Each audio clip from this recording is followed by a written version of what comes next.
Tony Dunn, ain't nothing to it but to do it, brother. Let's roll. In a world where Carolina Panthers fans have an insatiable thirst for Panthers news and opinions, only one podcast roars ferociously. It's the C3 Panthers Podcast.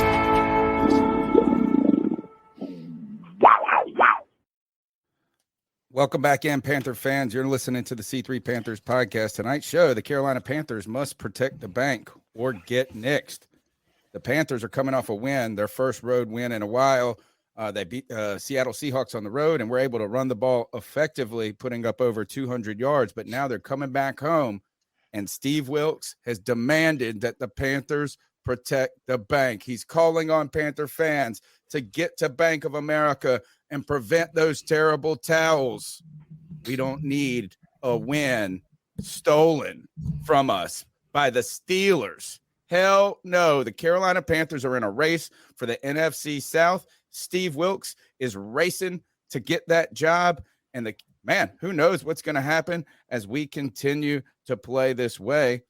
Boy, it's been an exciting season, and I can't believe I'm back excited. My name's Tony Dunn. It's the C3 Panthers Podcast, the longest running Panthers podcast on the internet, and I always do it with my wheelman, Cody Lashley. Tony Dunn, we're playing meaningful football in the month of December, baby. I am pumped. I literally don't think that we've ever been in this situation for as long as I've been on the show. That's how new this whole situation is, man. Dude, we have so much to talk about tonight. We got the Pittsburgh Steelers coming into town. But if you look forward, the Panthers actually have a very promising road to the playoffs. And that's something we never thought that we would be saying in the month of December, man. But then on top of that, Steve Wilkes has put out the call telling the fans to protect the bank. We already know the Steelers fans are going to be out in droves. So it's time for us Panther fans to do our damn thing. And you know what? It starts right here on a Tuesday night with the best damn Panther fans in all of YouTube. You already know them and love them. It's our guy, Drew, Joey the Blind Panther, Esquivel, Chad Howell, JD864, John B. Jenkins, Ken Folk NC, Lawrence Trevette, Matt Knows Nothing, Michael Johnson, Pad One Panther, Panther Pickle, Shane Reed, Tim Estes, the Cardat Cat 13, and Underground West, and the Real Zero Chill. Tony Dunn, ain't nothing to it but to do it, brother. We got football to talk about. Let's roll. As usual, we've got a ton to talk about, and we want to hear your thoughts. The number's 252-228-5098. That's 252-228-5098. We'll get your call on the C3 Panthers Podcast. All you got to do is leave a message. If you're unfamiliar with it, we'll play it, man, and we rock. We rock. We got a lot to talk about tonight, like we said, from DJ Moore's injury to Dayvion Nixon being waived to Luke Kuechly not denying or not refuting or ruling out, should I say, that he may even be a coach under Steve Wilkes if offered the job. We've got a preview between the Pittsburgh Steelers and the Carolina Panthers, and also we've got some interesting news from around the NFL, from Marcus Mariota to injuries happen. Boy, we've got a locked and loaded show, and we're going to do it again with you know what? We've got more people to introduce. What the hell am I doing? CK, the man with the golden pipes. Are you ready to talk about the Carolina Panthers? You know, I'm as ready as I can be. If there's anything to be said about the Carolina Panthers and the keep pounding mentality, I have COVID, and I'm here to talk about the Carolina Panthers because I am so excited about where they are. I'm excited about where we're going, and I am so optimistic that we're about to win this division. I have a $20 bet that I put in on the Panthers weeks ago when the odds were 37 plus 3,700. FanDuel is trying to get me to cash out for $125 right now. They're trying to they're trying to give me 6 times my money, and I'm like, no. I believe in these Panthers. I think I'm going to win the $700 that if the Panthers win the division, I'm going to be making a little extra cheddar on the side as well. So I'm looking forward to this, and I'm so excited about the Carolina Panthers. It's just it's fun to be in this position again. It's not something that even halfway through the year we thought was a possibility. Love it. Greg, if the Carolina Panthers do win the division, you can put a playoff game in the bank. That's right. Literally, not in the bank for a win, but it would be a home game. And as we watch Tom Brady's demise, I was the last holdout. I think I was the last holdout, but I watched a man die on TV this past week. The Carolina Panthers, the rest of the league or the rest of the division's in turmoil, Greg. From the Bucks to Marcus Mariota leaving the team. This is the stars. They're aligning for the Carolina Panthers. Muted. Always. It's the playoff beard, man. Yeah, that's what it is. Yeah, it is. So Fear the beard, baby. Be down to hear about the Super Bowl. So we'll see how that goes. Man, I'm so excited to talk Carolina Panthers football. You know what I'm not excited to talk about anymore is Baker Mayfield. The separation period is over. It's a full-on divorce now. I'm done. I'm not too late. We have to mention it. He's starting this week. Well, but I don't have to defend him or try to defend what he's done here. He doesn't make any sense anymore. Not for me in Carolina. My quarterbacks are Sam Darnold, PJ Walker, and Matt Corral. And those are who I'll support. I'm not even worried about Baker Mayfield anymore. So I saw people in the chat saying I sound like Skip Bayless the other day, and then I listened to it and I was like, I do sound like Skip Bayless. That's gross. Like I had to take a shower. It was crazy, but Mama just killed a man. JD64 said it's over. It's over, guys. We need your help. Share the show. Give a thumbs up. Tomorrow night, we'll get. I'll tease the guest and some stuff. Don't worry. The beat check's coming back tomorrow night. We've had some lively Friday free for alls. We had a really fun Saturday simulation this past week, in the post game show this upcoming week, I'm sure will be a blast. Before we get into the show, don't forget tonight's show is brought to you by Manscaped. It's the #1 men's grooming product line, particularly those for guys trying to keep it tight below the belt. That's right. You need to be ready when opportunity strikes, just like the Carolina Panthers are ready at this moment to take over this division. If you get the opportunity, you want to be clean, smelling good, and looking good for that moment. And you can do that with Manscaped products, from the Lawnmower 4.0 to the Weed Whacker for your nose and ears, and my favorite, the ball deodorant to keep your junk dry. Use the promo code Panthers. That's right. The promo code Panthers. You'll get 20% off your order and free shipping. There's still time, hopefully, to get that in before the Christmas. For Christmas, that's what you need to do. So let's go ahead and jump into the show. Go ahead, please subscribe. Check us out on iTunes, TuneIn, Stitcher, Spotify. Give us a rating wherever you're at. Leave comments on the YouTube channel. I've been getting drudged, bro, in the comments from the post-game show, from sounding like I'm arguing with a 5-year-old, one guy said. He said, I feel sorry for CK, Cody, and Greg as they have to argue with a 5-year-old for my position, I guess, on this past Sunday. One guy told me, do you know anything about football? You know what? I love your comments, even when they're negative. I did refrain from saying, do you know anything about spelling? As you said, DOSE and some different things. But hey, I'm sensitive too. We need you guys to get the show numbers up, though. The plateau happened in October. The dip took the turn in November. But we on the comeback, baby, in December. Get with us, folks. Get on the longest running Panthers podcast. Be a friend. Tell a friend, as Pat McAfee says. Let's get into the show, Cody. The big news is Steve Wilkes celebrating after this game and telling his players, we've got to go home and protect the bank. We don't lose at home. Steve Wilkes, this guy, master motivator, I feel like he's done everything right from on the field, but really he has united a team. He has created energy among a fan base, and he is not a dummy. He knows he is campaigning for his job, and he's doing all the things that he knows the Carolina Panther fans want to hear, from getting the fans in the stadium to getting loud to, I mean, he's doing it all. He's doing it absolutely all of it. And then on top of it, you know what he's doing that's more important than any of it? He's winning football games, man. Look, we are back in contention for the NFC South. We are number 2 in the division. Now, I'm sorry. If you thought we were going to be number 2 in the division, especially after that Cincinnati game, oh, man, we were in the dumps at that point in time. But, man, we have rallied. This team has never stopped believing in itself.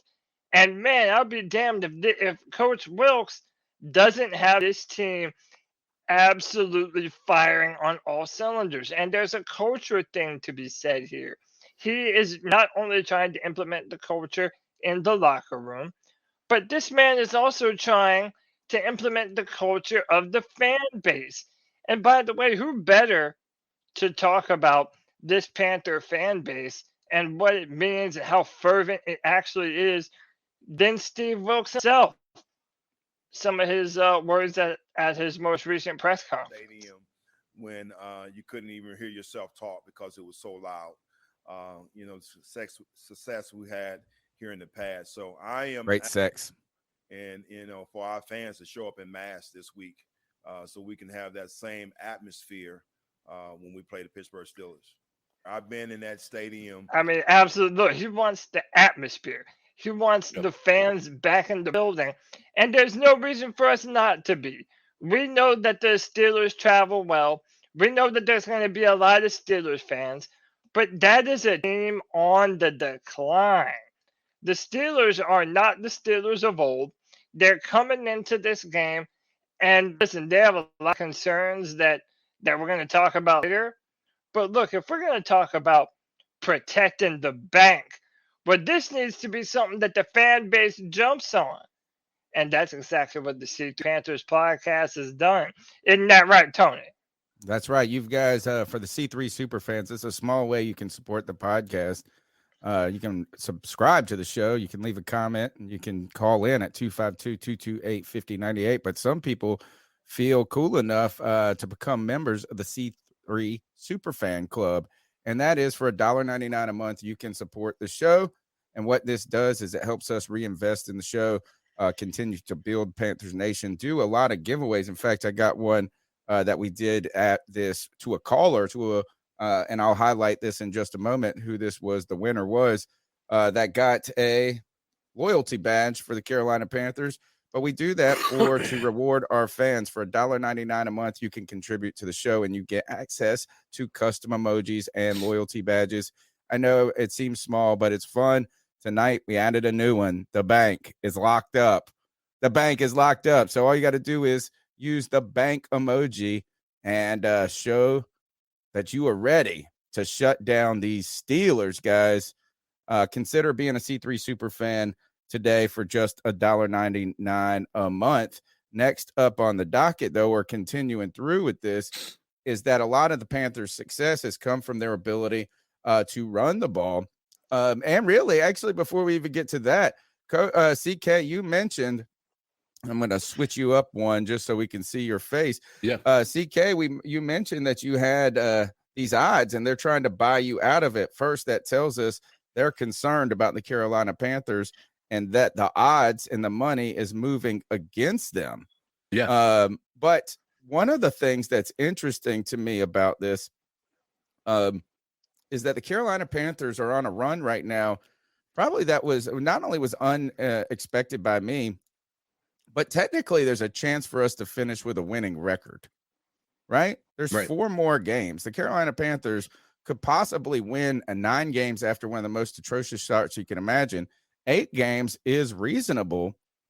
This run, the Panthers are making the run at the right time, while the Falcons have lost, I think, 4 out of 5 or 5 out of 6, and the Buccaneers are just imploding. Man, this is good news for the Carolina Panthers' quest for the NFC South Division Championship. It's 24. It feels and smells like 2014 again. Yeah, I mean, at this point, I mean, the thing that I love about that FanDuel thing is there's a part of me that wants to cash in, guaranteed, make $100, move on, right? But when you look at the odds have shifted so much that I'm unbelievably confident that the Panthers are going to find a way to pull this out. And if nothing else, I think we're going to win this week, and then those odds are going to go up even higher because here's the thing, and I want you guys to look at the remaining schedule. I think this is an important key to what we've got dealing with here. The Panthers' remaining schedule is we face the Steelers, the Lions, the Bucks, and then the Saints. Okay. Now the Steelers, they're going to be having Trubisky coming into town, or maybe not even. Maybe they're talking even Mason Rudolph, which is wild. Yeah, I didn't even find that out until moments before the show. So you have that. So let's just go ahead and say there's not a guaranteed win on any of these, but let's say we win that. Okay. And then let's say Detroit, we lose that game because they're playing very well. They're listed as like the number 10 best team in the NFL right now in power rankings. So they're doing a lot better than they did at the beginning of the year. I think we're very comparable, and I think we match up a lot better than what they've faced in the past. But nonetheless, that let's even say that we lose that game. Well, look at the Bucks remaining schedule. They have the Bengals. It's so hard. The Bengals this week. Now they have another win that you can probably chalk up to them going against the Cardinals without Kyler Murray. So they're going to be facing Kyler Murray. So that game against the Panthers in week 17 is going to be incredibly important because if we win that game, then we will be in the lead. And then we can go and we would be in control of our destiny, even if we were to lose one of these games. I think there's a pretty good chance when you look at the remaining schedule that we're going to have, even if we have just the one loss, I think we still have a great chance of winning this division. So there's a lot of things you got to fall our way, but man, I'm telling you, I'm excited. And if you're a Panthers fan and you're rooting for anything other than success right now, I think right now you just need to go find somebody else to root for. We don't want you as a fan. If you're that type of fan who's sitting there saying we want to shit on this team, we want to tank, I'm tired of that. I'm tired of that mentality. You guys can go the fuck on. I'm ready to move forward with a winning mentality, and that's what we're doing here with the Carolina Panthers this year. I love that, man. Tell them, CK. There's no one to tank for. There's no reason to tank. And listen, if this team is going to believe in itself after what we've been through this season, damn it, man, you need to believe in them too. Forget about the draft. We haven't been playing meaningful December football in a long time. This is another clip by Steve Wilkes. And if this doesn't give you goosebumps and make you believe in this team, well, damn it, I don't know what will. To our fans, who I feel like are the best fans in NFL football. Extended version of that clip. Definitely want those guys to come out and support this football team in high fashion and to keep those Steelers fans out of the Bank of America Stadium. Carolina recovers at the 3-yard line. I've been around here. I've been in that stadium when you couldn't even hear yourself talk because it was so loud. Success we had here in the past. So I am asking, and for our fans to show up in mass this week. That same atmosphere when we play the Pittsburgh Steelers. Do you think we can do it? Do you think we can actually have? Do you think this call to arms by Steve Wilkes will actually work? Will we actually get the Panther fans back in the building? The problem is, Greg, if you were okay, no, you're not. Oh yeah, I was gonna say that. I realized that a minute ago. The problem is, if there's any team that has maybe more fandom show up than the Panthers, it's probably the Steelers. There's always a ton of Steelers fans there.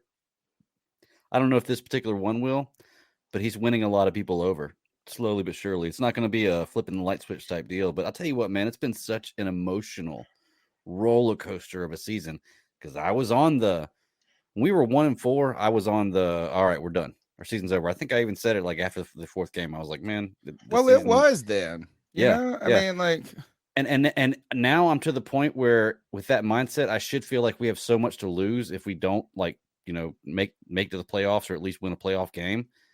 But now I feel like even if we just do that, man, we still have nothing to lose. Like I'm with this team all the way.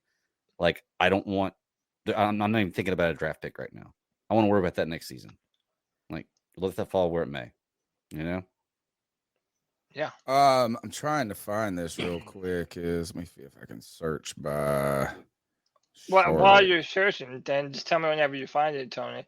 Yeah, I think one of the things that's important to talk about is not only are the Panthers, the underdogs and with the little engine that could, but it's reasonable to say that it's a very likely outcome now that the Panthers do win this division.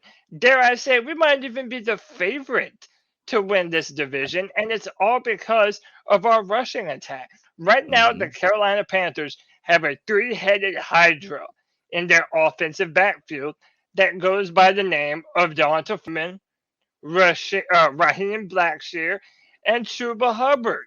And I think that's important to contextualize when we're talking about our opponents, coming up. The Panthers lead the league in rushing attempts, 199 between the tackles, and rank second in rushing yards between the tackles at 926 since week 7. We are running the ball at a high clip. Our running backs are all three of them going over 50 yards in a game. And go back to this last slide. This is the run defense of all 4 of our opponents left. The best one is the one that we're going to face, and that's the Pittsburgh Steelers. So that's going to be a tough test. They're ranked number 15.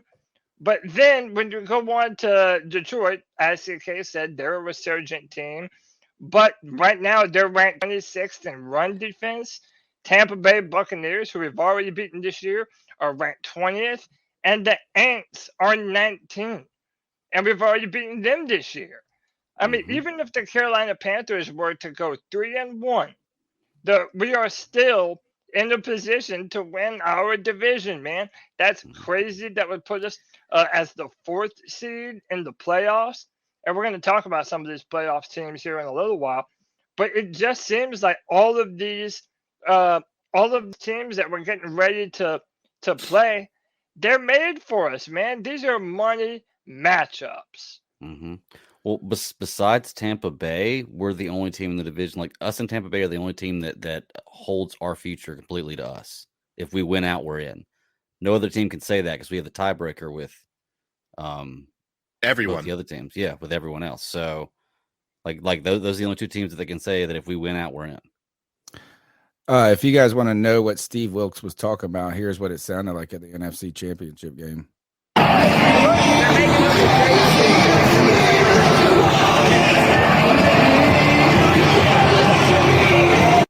Hold on. Let me see. This is the one. Yeah, we're going to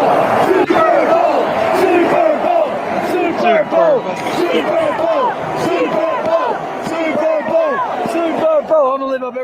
They the most intense sporting event I've ever attended. Not saying it's the most intense one that has ever existed, but when we were in that stadium, first of all, we just beat that ass, dude. Like, we beat the Cardinals' ass. It was awesome. Like, from the very first snap, from the very first second of the game to the end of the game, we were just beating that tail. It was so loud in there, and so people were having so much fun. You could feel the stadium flexing.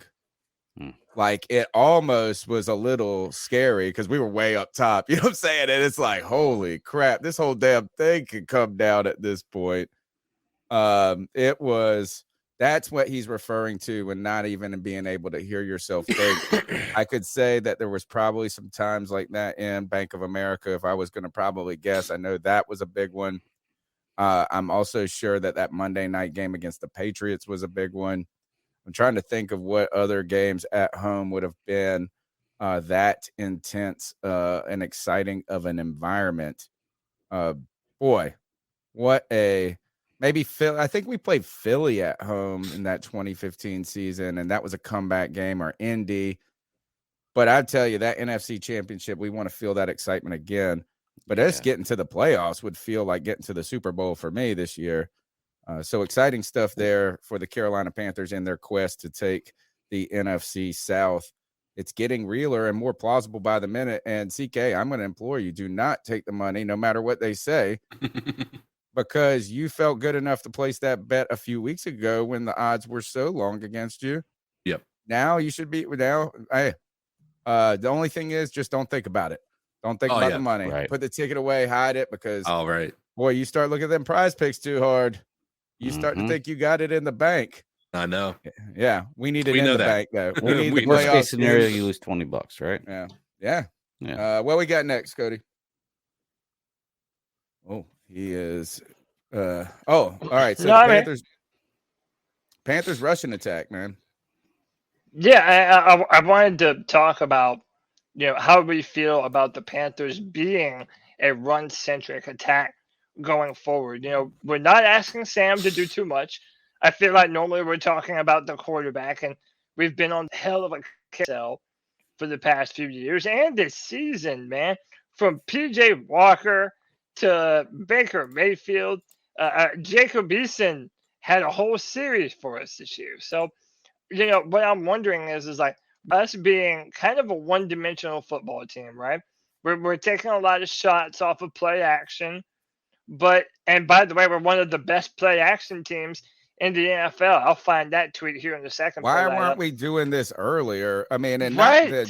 not just running the ball, but the type of balance or the type of passing attack you're going to have. Even with Baker, you would thought that, man, it would be best. We wanted to see him work under center. Right. Was CMC? Maybe we were just wrong on that. Like, were we depending too much on that? Maybe you don't feel like under center is a good thing for CMC. I wonder because they like to in San Francisco, they also like to put him a lot to the left of the quarterback. So I wonder if like that there is some sort of game theory they got with Christian McCaffrey that worries you, so you're not, I guess, tipping off that it's a run play or a pass play, whatever. But Chuba Hubbard been getting more involved in this running attack, and that has set up the pass, Cody. Not set up the pass. That's been interesting. Chuba Hubbard kind of trying to save his. So I wonder if like that there is some sort of game theory they got with Christian McCaffrey that worries you, so you're not, I guess, tipping off that it's a run play or a pass play, whatever.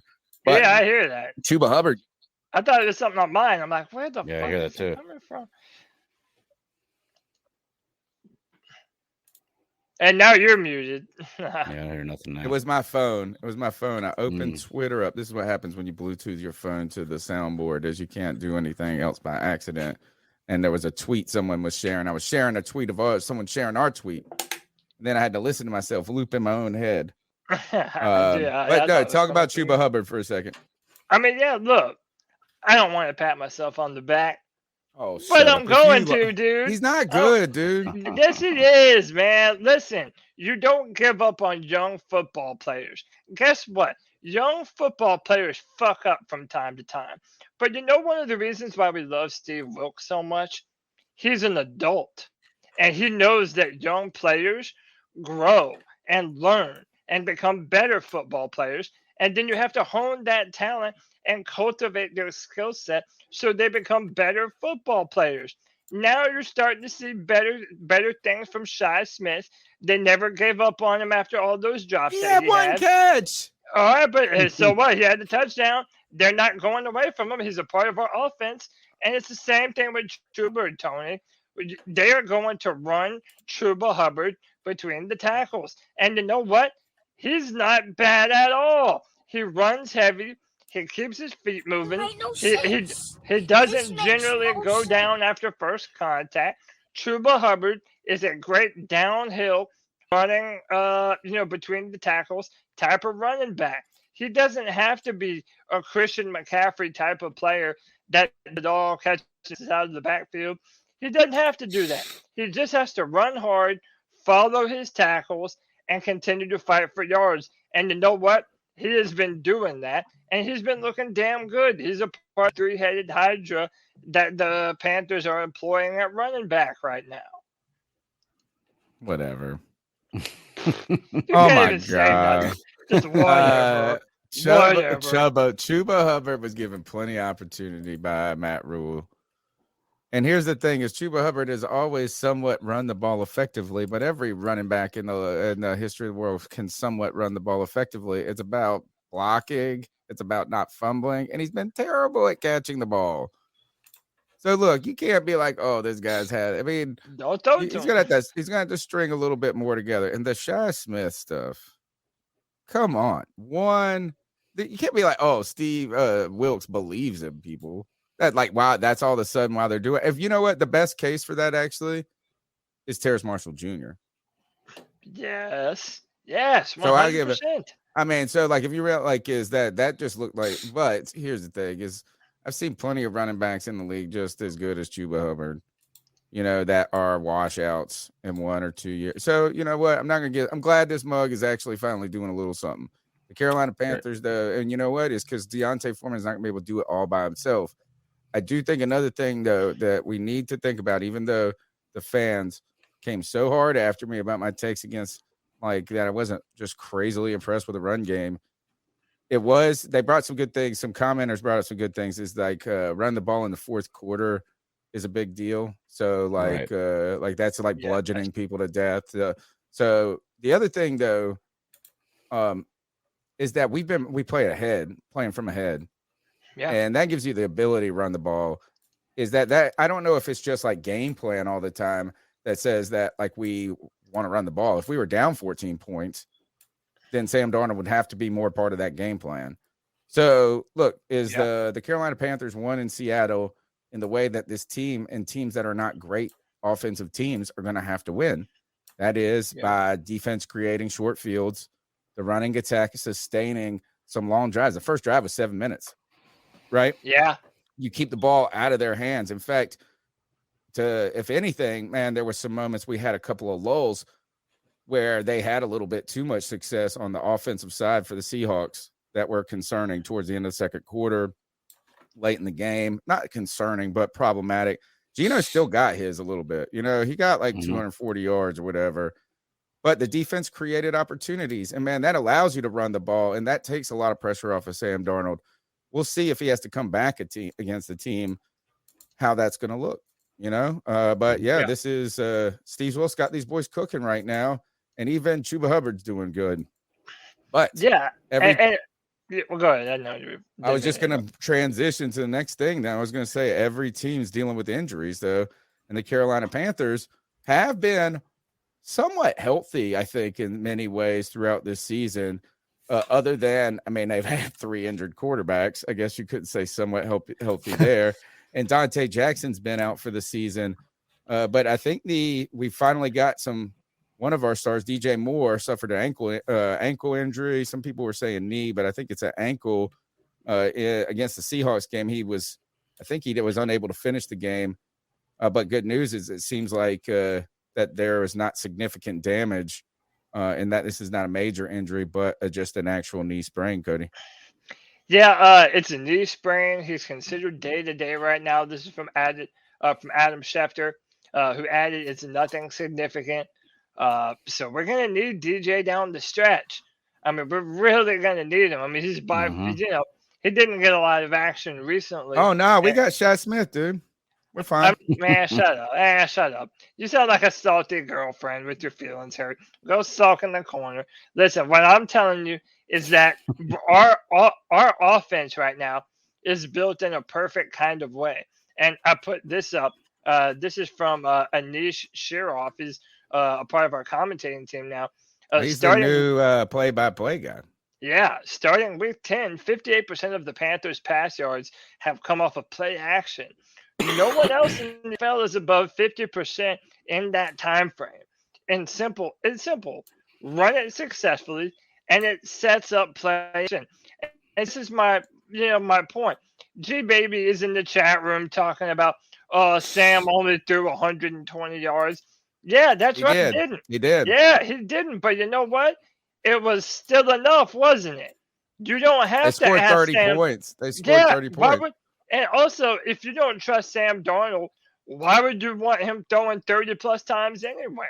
If anything, it should be a good thing that that we're running the ball effectively enough that we're not going to have to put the ball in Sam Darnold's hands all the time. Especially early.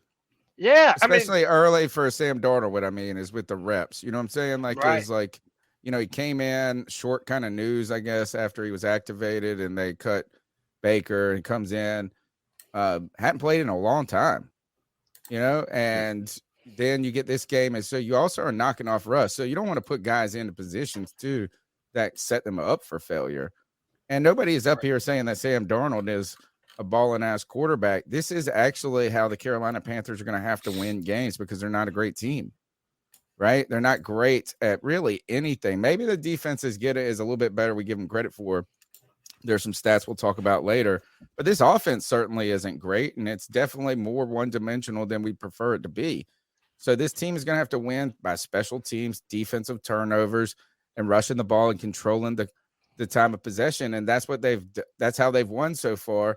And maybe that is going to create some confidence for Sam Darnold in these moments.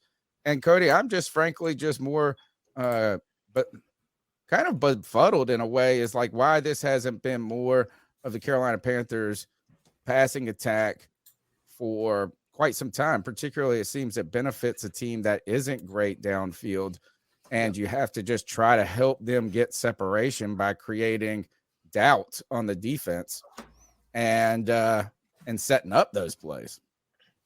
Yeah. I mean, we were even able to run the football on third down. Like on third down, we were running the football and picking up first down. You can't do that though, but for so long. But like we can't do that for so long. We understand it's not a that. long-term plan, but the fact that we're able to do it and we were able to pick up first downs, one, it's a testament to our offensive line, who I said last time we were live, I think it's the best Panthers offensive line ever.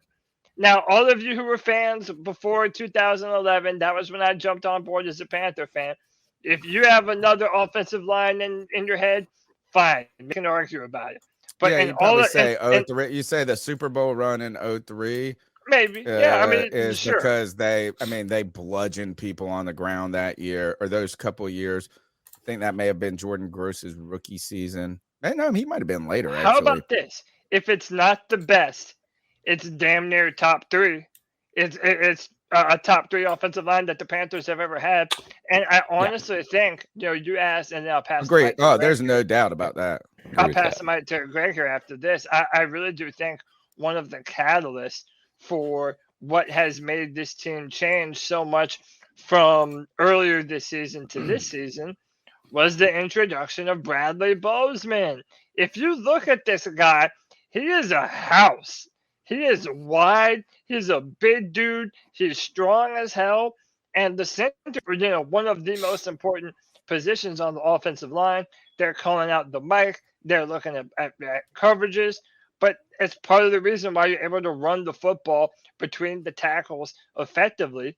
And I think that when you add Bozeman on top of Wilkes, on top of now you're not just dependent on McCaffrey. Now you're giving the ball to Deonta Foreman, Chuba Hubbard, Raheem Blackshear. Now we have a versatile rushing attack that can do a lot of different things, and I think we're better off for it. And that's why we are a legitimate contender right now. You heard me, G-Baby. We are a legitimate contender. Get at me, bro. Look, I will say I agree with you on almost everything you say there. The only thing is I'm kind of starting to understand what Tony's saying about this, because while I think we had a fantastic rushing game this Saturday or this Sunday, I'm not ready to say we have a three-headed monster yet. Now, if it works out like it did this week, you're right. That is balanced, and that works great. And having three of them, especially to be able to alternate like that, will keep everybody fresh and it'll be perfect for us. But I'm just not ready to say we have a three-headed monster yet. We have the possibility for it, but I don't think it's quite there because I haven't seen enough from Blackshear.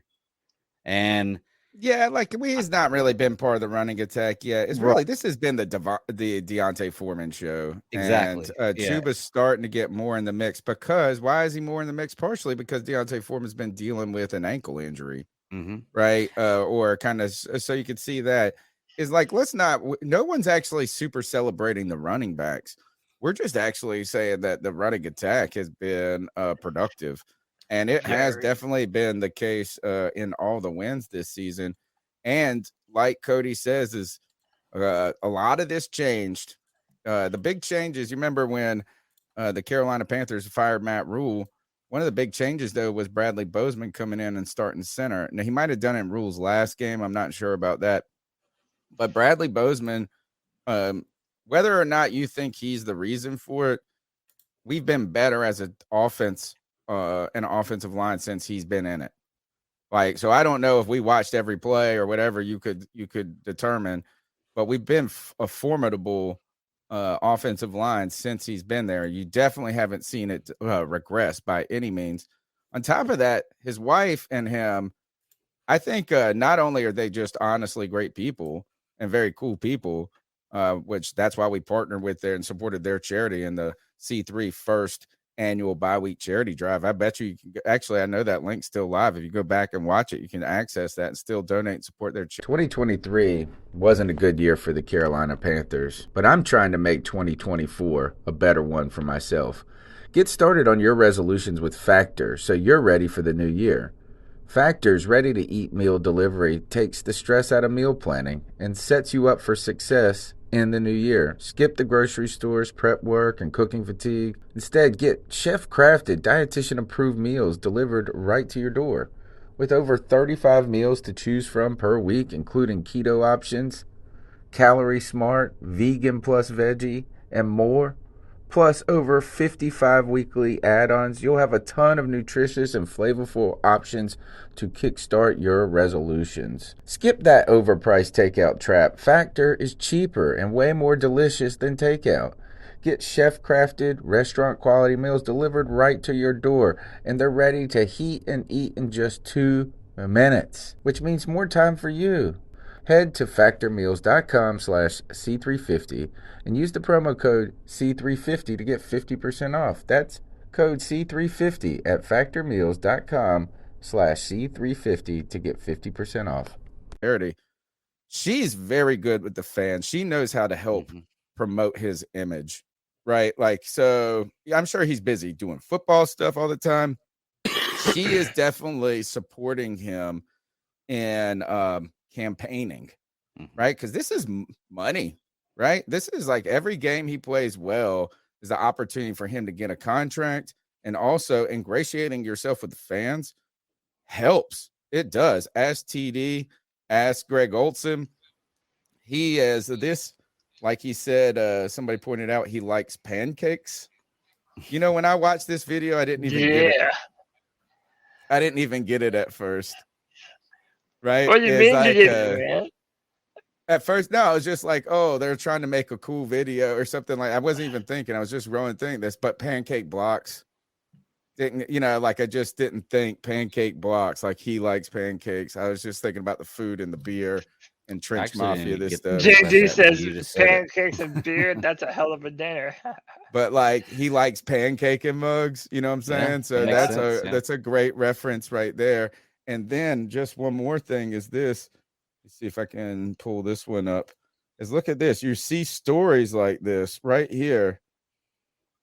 Those 10 seconds of a player's time can mean so much to a kid. He stopped and talked to this kid. Look, this guy Ken Drose says, "Thank you, Bradley Bozeman, for kidding with my son after the game and letting him have your glove." He said it was the greatest football experience ever, and he can't stop talking about it. You made such a special memory for him, and I was thrilled to share these pics with him. Legend. And so look, he's doing all the right things, bro. Yeah. You want to talk about paying somebody like his? He might be, frankly, one of the most important free agents that the Panthers could be targeting going forward. I mean, there's zero answer without him. Pat Eflin's in the last of his deal. You would have to either draft or go get somebody else. I'm sitting here trying to work this deal out right now if I'm Scott Fitterer. Yeah. How about this? There isn't a more important free agent than Bradley Bozeman.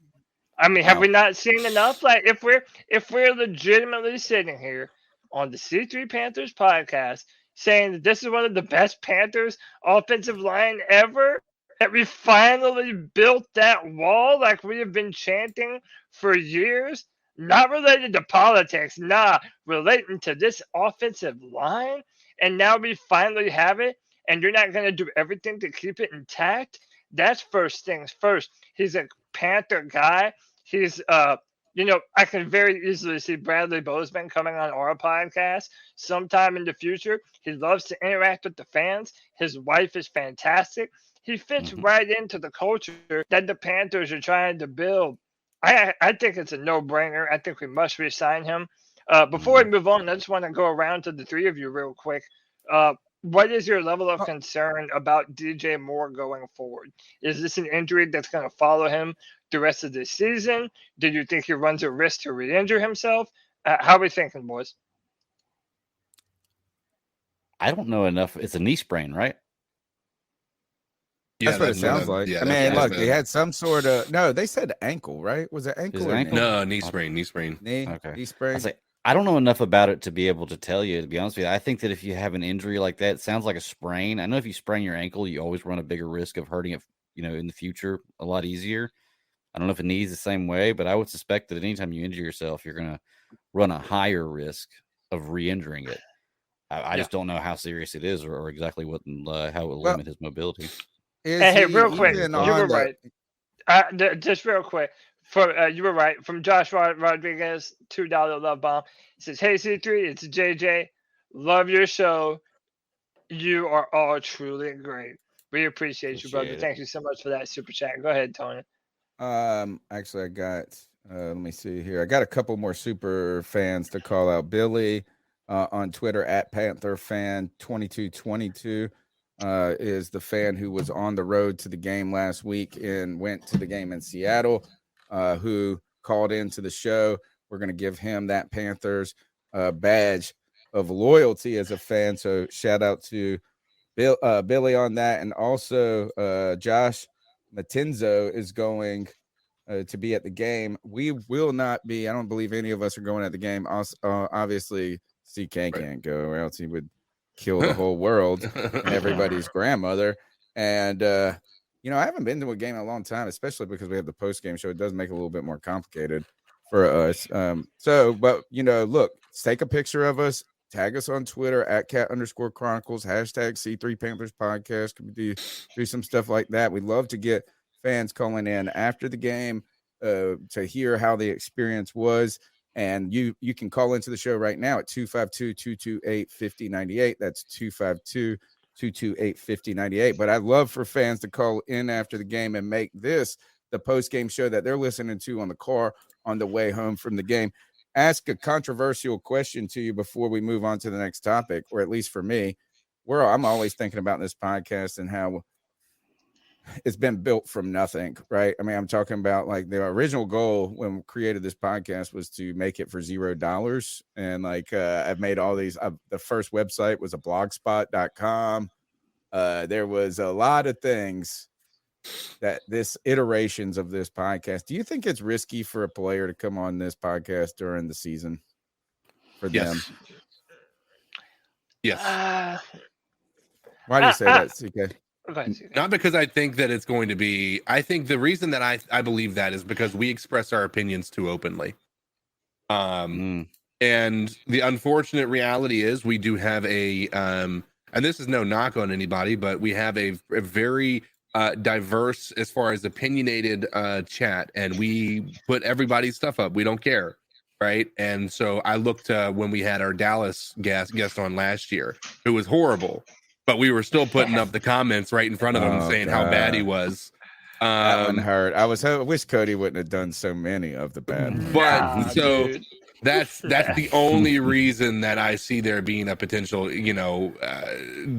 damage or there being any risk for these guys coming on, because it's not one of these things that is easily it's not easily governed, if you will, because we do keep an open forum when it comes to this stuff. But don't you feel like, I mean, I think you're right. And actually, I think more of it is more concern of what they think the team would think about certain things, and how that's perceived. But look, I mean, and not to say, I mean, clearly we're no Pat McAfee. Right. But, players are stepping into these circles more frequently. But there does seem to be something more emotionally connective about like a podcast like ours than it is maybe like going on a local radio show. That does seem a little more protected, like you're saying, CK. What do you think, Cody? Well, I mean, I'm thinking of it like this, and you kind of mentioned it. More and more players are starting their own podcasts, like players that are actively on teams. So, like the Kelsey brothers have their own podcast. There's a few, different guys that are starting it, and I think that in the age of the podcast like we're in, guys freely expressing their opinions is more and more common. Now, yeah, we get a little bit spicy here on the C3 Panthers I think podcast, we've always but been fair to our guests. we though. have. So it's We've not like always we've been fair. And like, maybe even when, maybe look, we're a little wacky when we're just on our own. well, how about this, right? David Newton. We had David Newton on the beat check one time, and David Newton is a guy that, Panther fans either love him or hate him because of his antics on there. And he came on here, and granted, he's not, he's not a Panther player, but he came on here. We had great questions. We asked him fair questions, and we were able to keep on, and keep it moving. And it was a great interview. I also look at when we interviewed Jonathan Stewart. He might not be, currently with the Panthers, but when you're a fan like us and you follow the team as intently as we do, I honestly think there are moments when guys like us ask better questions of the players than some of the media members Oh, do. totally. Yeah, so We I even helped think David Newton, man. and I we think got that the some David Newton, players, some supporters. yeah, we definitely got some more David Newton supporters out of that interview. But I also just think that the players are now living in where they're born with the internet. Like even me, I remember a time in my life that was completely without the internet.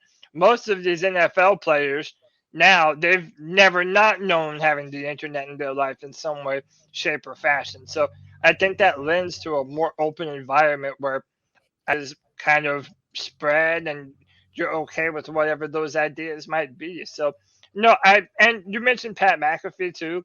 Again, we're no Pat McAfee. Well, we're no Pat McAfee, but at one point in time, Pat McAfee was no Pat McAfee. Mm-hmm. He had to start somewhere. And I do think, man, the last thing I'll say, there's something to be said about the authenticity of what we do. Like, yeah, we do let people share their opinions. We don't silence people. The four of us do have a very versatile set of opinions when it comes to a lot of things football. Look at how much we fight between each other on this podcast. You know what I'm saying? Like, we can't agree for nothing. So I think it makes progression, and I think these players realize that. Yeah. I mean, you all raised good points. I think I'm kind of with CK in this argument, though, that I think there's just too much for them to risk of saying something maybe they're not supposed to say. I mean, think about, you're right, we're no Pat McAfee, but even players who go on Pat McAfee take a lot of crap for the things they say on the Pat McAfee show. So, yeah. Well, and the other Rodgers, thing, but and nothing against Pat McAfee. Yeah, nothing against him at all. Yeah. Pat McAfee has softened up his approach with a lot of, he used to be all balls to the wall. He's not that way anymore. You see him, he probably had to tone it down. One of the ways he goes about asking questions is he gives them is that this or is that this? Instead of letting them answer the question, he goes about it asking them, is that because of this? Instead of, tell me why this is, right? So he basically, he goes, and it's been very, he softens the blow with a lot of them, which is why I think that he is successful. Is I think that it's a lot easier for him to get access to players totally in previous years. I mean, he has credibility because he was an NFL player. Sure. And the other thing too is with the softening, CK, that's just a natural progression of a show becoming legitimate. And that, so then you're trying to polish your breaks, you're trying to polish the shorts, you're trying to polish the presentation in so many ways. And it's kind of like going from a rapper's first album, they're always rawest, that it's the real rhymes, and then it has to get, everything slightly becomes more commercialized. Right. He's becoming legit in so many ways. But the last question I have about this is Cody was saying with how much the internet's changing, and that how much though CK has Pat McAfee potentially altered the way we look at what we do. Yeah. And not for us necessarily, but the idea that people's real news is driven by Phil DeFranco's, if you're talking about pop culture or stuff like this, to Pat McAfee, that really is, he's a powerful force in the way maybe we think about podcasts, sports podcasts. Yeah, no, there's no doubting that. I think that he has opened up a lot as far as the I guess the different ways that people actually absorb content. He's been doing this for a good while now, ever since he retired, and it's only gotten bigger for him. I know a lot of people have followed in his footsteps. A lot of people are trying to copy what he's done, but I mean, at the end of the day, I don't know that we would be here in this position if it wasn't for him kind of paving the way for podcasts that maybe start out with nothing, moving in a direction that gives them some legitimacy. I think that we've really taken that step here with C3, and I think the chat would probably agree. I mean, we've had Jonathan Stewart on, we've had many beat writers on, we've had former Super Bowl like winners, greats like Demir Bird or right. Will Witherspoon. We've had some good, man. You guys need to go check the Where's That Cat Now interview segment. I'm gonna have to cue that back up now that we're getting Deshaun Foster was one of my favorites. We talked about that. So we've been plugging away. It's just fun. I just like think about podcasting and how I actually just pull up YouTube at work when I'm like trying to watch TV and grade papers at the same time instead of watching TV. So it's just a different way of living. What we got next to talk about, guys? We were talking about receivers in the news. We're gonna get to this next one. Real quick, I don't know if he's in the chat room right now. Our boy, your boy, technically Tony, White Chocolate Espresso, illegitimate son. He's 33 years old today. Oh, happy birthday! Happy birthday to Kevin. You're my man. We love you, bro. Big C3, happy birthday, man. And hey, man. Hey, you're as old as Jesus was. You've made it, dude. You're doing good. You're doing good. So yeah, man. Shout out to the boy Kev, White Chocolate Espresso. Next up on the docket, I might already know what all of our opinion is, but it makes for good discussion, and I feel like we should talk about it. Odell Beckham Jr. Now that we know that DJ Moore is injured, and it makes you wonder, should the Panthers go and sign Odell Beckham Jr.? Now, he has not currently signed to a football team. And the reason why is because he wants to be healthy for the playoffs. He wants to go to a team that is in the playoffs. But theoretically, like Mike K says here, the Panthers are technically in playoff contention right now, and maybe it could help us. I already see a lot of hell no chat. I put up a poll, by the way. It's 76% hell no. But, I mean, hey, it would be another receiving option, a dynamic player. What do you guys say about this? Even though I probably already know what you're going to say. Well, go ahead. He's not going to be ready till December at the earliest, or like into December at the earliest. So you're talking about playoffs. So you're talking about him not even be ready for the playoffs. And I mean, his thing is he doesn't just want to be on a playoff team. He wants the bag. Right. Like that's the thing. He wants to get a multi-year deal worth a lot of money. I'm not mad at him about that, but are we willing to give him that? Is the question. I don't think we should. Not for the potential of only one game, even if he's just coming in for the playoffs. Like, right. Number two is, you guys forget, he is literally a villain to Carolina Panthers, right? People have forgotten what he did to Josh Norman back in 2015 when he heat-seeking missiled Josh Norman's head like a fucking spear. Like let's be real about it. Anybody who thinks that this guy is deserving to be on this team is absolutely joking. Secondly, anybody who thinks he wants to come to be a Carolina Panther right now, with us being a run-first team, not a passing air raid offense, you've got another thing coming. This is not the type of team that is built for an Odell Beckham Jr. This is a team that's built for a Deontay Foreman and a Chuba Hubbard and a Blackshear. Oh, God. Imagine the meltdowns he would be having on the sideline. Right. If only Baker was still the quarterback. And you did that. That would be hysterical. Look, guess what? The idea of Odell Beckham Jr.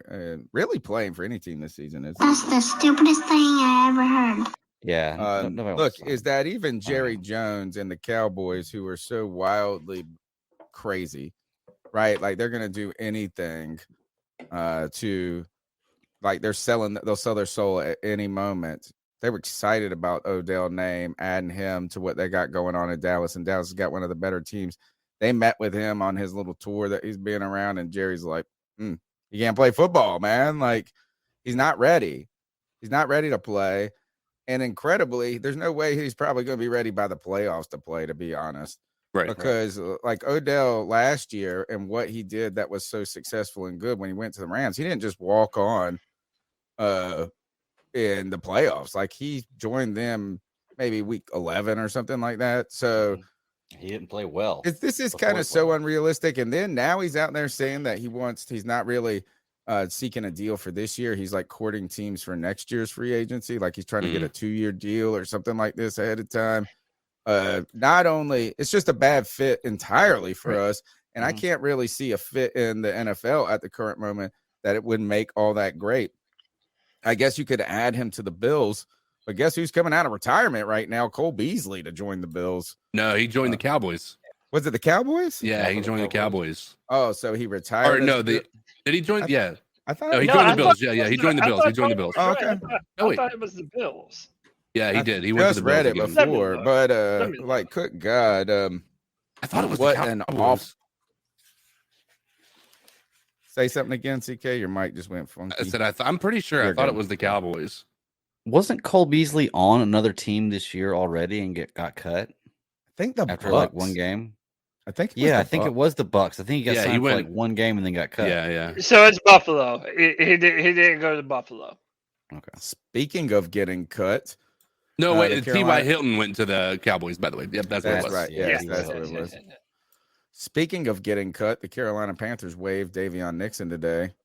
It wasn't his birthday, was it? It was. Yeah, it was his birthday. Why does this always happy happen? Why does it birthday. seem to coincide? This is not the only time that this has happened in not only the Panthers, but in NFL, right? Is like, cut this person on the birthday. It always makes the saddest story. Why didn't they do it yesterday? Why didn't they file the paperwork tomorrow? Good gosh, this is difficult. But Dayvion Nixon, I think this is actually because Harry Anderson is being activated again. Okay. Does that sound right?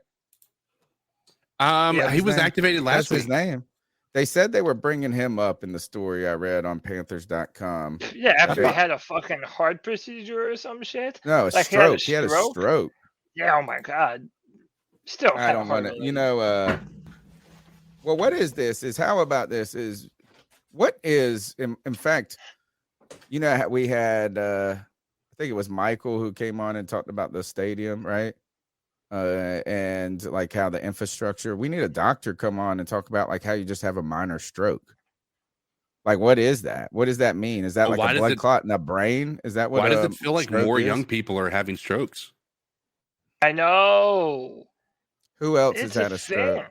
There's been like there's been a large amount of athletes and celebrities that are younger that have been having strokes lately. In their 20s, in their 20s and 30s. Like, it's been a lot. I had the worst secret thought. Was it about the vaccine? About the what? The vaccine, because that's what a lot of people are connected to. I was not even thinking about that. Now that was your secret thought, CK. Yeah. My secret thought is like, what is a NFL player who's in peak physical condition? What causes them to have a stroke?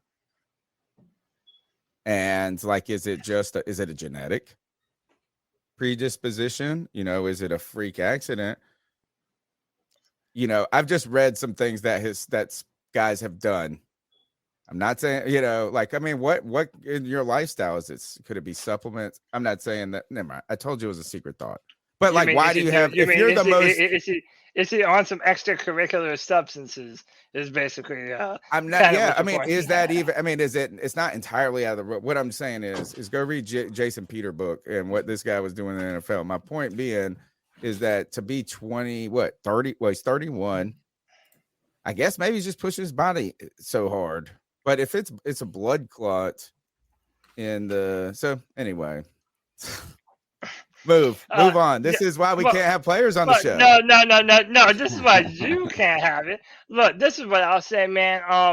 I'm really I'm disappointed. The fact that I even have that picture right there of Dayvion on the right saved on my computer, like I believed in dude. He was a former Big Ten Defensive Player of the Year. He looked really good. Not this year, but the year before in training camp, he was damn near unblockable. And I'm just like, I really do think that he has a lot of potential, but that we just weren't able to get that potential out of him. Right. So I don't know more if he is. I wish him the best. I do think that he has talent, but to me, it's also kind of like maybe also kind of a little bit like Deontay Brown, who y'all have heard me mention a lot on this show before. Maybe some guys just didn't get the proper chance. And I know Panther Pickle, he put on Twitter that Steve Wilkes is just not having it. If you don't have the right effort on defense and you're not doing the right things, then he's just not going to tolerate you. And it's a defensive mindset, and Wilkes is a defensive coach. So I do think that does have that does have a lot to do with it. So Right. I wish him the best and hope Did you that see what we continue Panther? to get better. Did you see what Panther Pickle put up? Yeah, just don't because he didn't have Man, enough. you know Panther Pickle that the blood clot's in your brain, not your head. The other. He's like, he died from a blood clot. This D. Now, also, people in the chat, you got to stop talking about it, and we got to stop putting it up. We can't say the V word on this podcast. The V word, man. Like I'm worried that the government will take it all down. Do you mean Move vagina? us. Oh no, you mean a different one. Virgin. Yeah, Yeah, virgin, that of one. course. Yeah, that one. Let's keep going with the Panther. Now, actually, here's the thing. The birthday part is really sad to me. The other thing is I'm so tired of rooting for these 5th and 6th round defensive tackles that become nobodies at this point. And I'm like, I liked Bravion Roy. We like this Dayvion Nixon. He's a defensive tackle or is he a defensive end? Bravion Nixon. I think he's a tackle, defensive right? tackle, yeah. Yeah. He's a I'm trying to big think. 110. There was another defensive tackle that we had that was Bravion Roy. One of them still on the team, I think. Who is it? Yeah, Bravion Roy team. There was one other the year before, and we're always like this. And then 2 years later, they're not doing anything. Yeah, it happens, man. Let's keep going. So now, I mean, again, so before we get into this matchup, there's like, I kind of want to take a look at the landscape because, I mean, if you guys agree with me and if the chat room agrees with me that we have a very clear picture going forward on how the Panthers could win this division and how it's really possible for us, it makes you think, we have a streak of bad teams in theory that we're getting ready to play. But if we're going into the playoffs, well, now you're playing the best teams in the NFC. I wanted to look at the lay of the land right now and just kind of see how, what teams on this list do we think are a bad matchup for us. And personally, I think that we match up a lot better against a lot of these teams than someone give us credit for. I'm not a believer in Minnesota. I mean, I've seen what Dallas. I'm not a believer in Minnesota. I've seen what Dallas did to them. Games, I saw what the Detroit Lions to them, and I'm not a believer. Who was the first one? The Eagles. The Dallas Cowboys. They destroyed them. The Cowboys. They've lost to the Eagles, right? Have they played the Eagles, the Vikings? The Vikings. So they've lost to Dallas, they've lost to Detroit, and they've lost to who? The Eagles, I think, maybe. Yeah, I think it is the Eagles. All right. I think Minnesota is nobody to be messed around with. I think they can be good, but the problem is, it's like I said, you got to look at I compare them to Las Vegas. Like they're won so many games team off on things. This list. Well, they've won so many games off things falling their way at the end or having almost kind of good luck. Look at the Buffalo game, man. Like, what are the odds that Buffalo fumbles the ball in the end zone after you had 6 attempts to get it, in the end zone from 3 yards in? They're gonna win the division, though, Minnesota. Yeah, but they're in a right. fairly So that weak means we division, won't play them. Yeah, we're really only looking at teams that are wild card teams, correct? Right. Yeah. So it would be the Commanders, the Cowboys, and Dallas. and maybe San Fran. No, Maybe. San Fran's going to have their division. They're going to win the division. Yeah. Is Dallas going to win the NFC? No, that's going to be the No. Eagles. Oh no, it's the Eagles. The Eagles are runaway. Really? Sorry. So you think that could Seattle be on that list instead of the Bucks? I mean, yeah, theoretically. I mean, Seattle's not out of it. There's a few Instead of the teams. Bucks. Yeah, the Bucks can't be up there if we're up there. Right. The Bucks won't be up there if we're up there. Like, so we won't play the Bucks. Seattle could All be right. there instead of Washington, maybe. Who's the worst team? You know, who do we work? The Cowboys are the worst team to play. Eagles. I mean, obviously, you're not going to play Well, the them, Commanders. I think. No, I don't want to play the Cowboys, dude. Hey, no. I want to play the Commanders. Wouldn't that be something?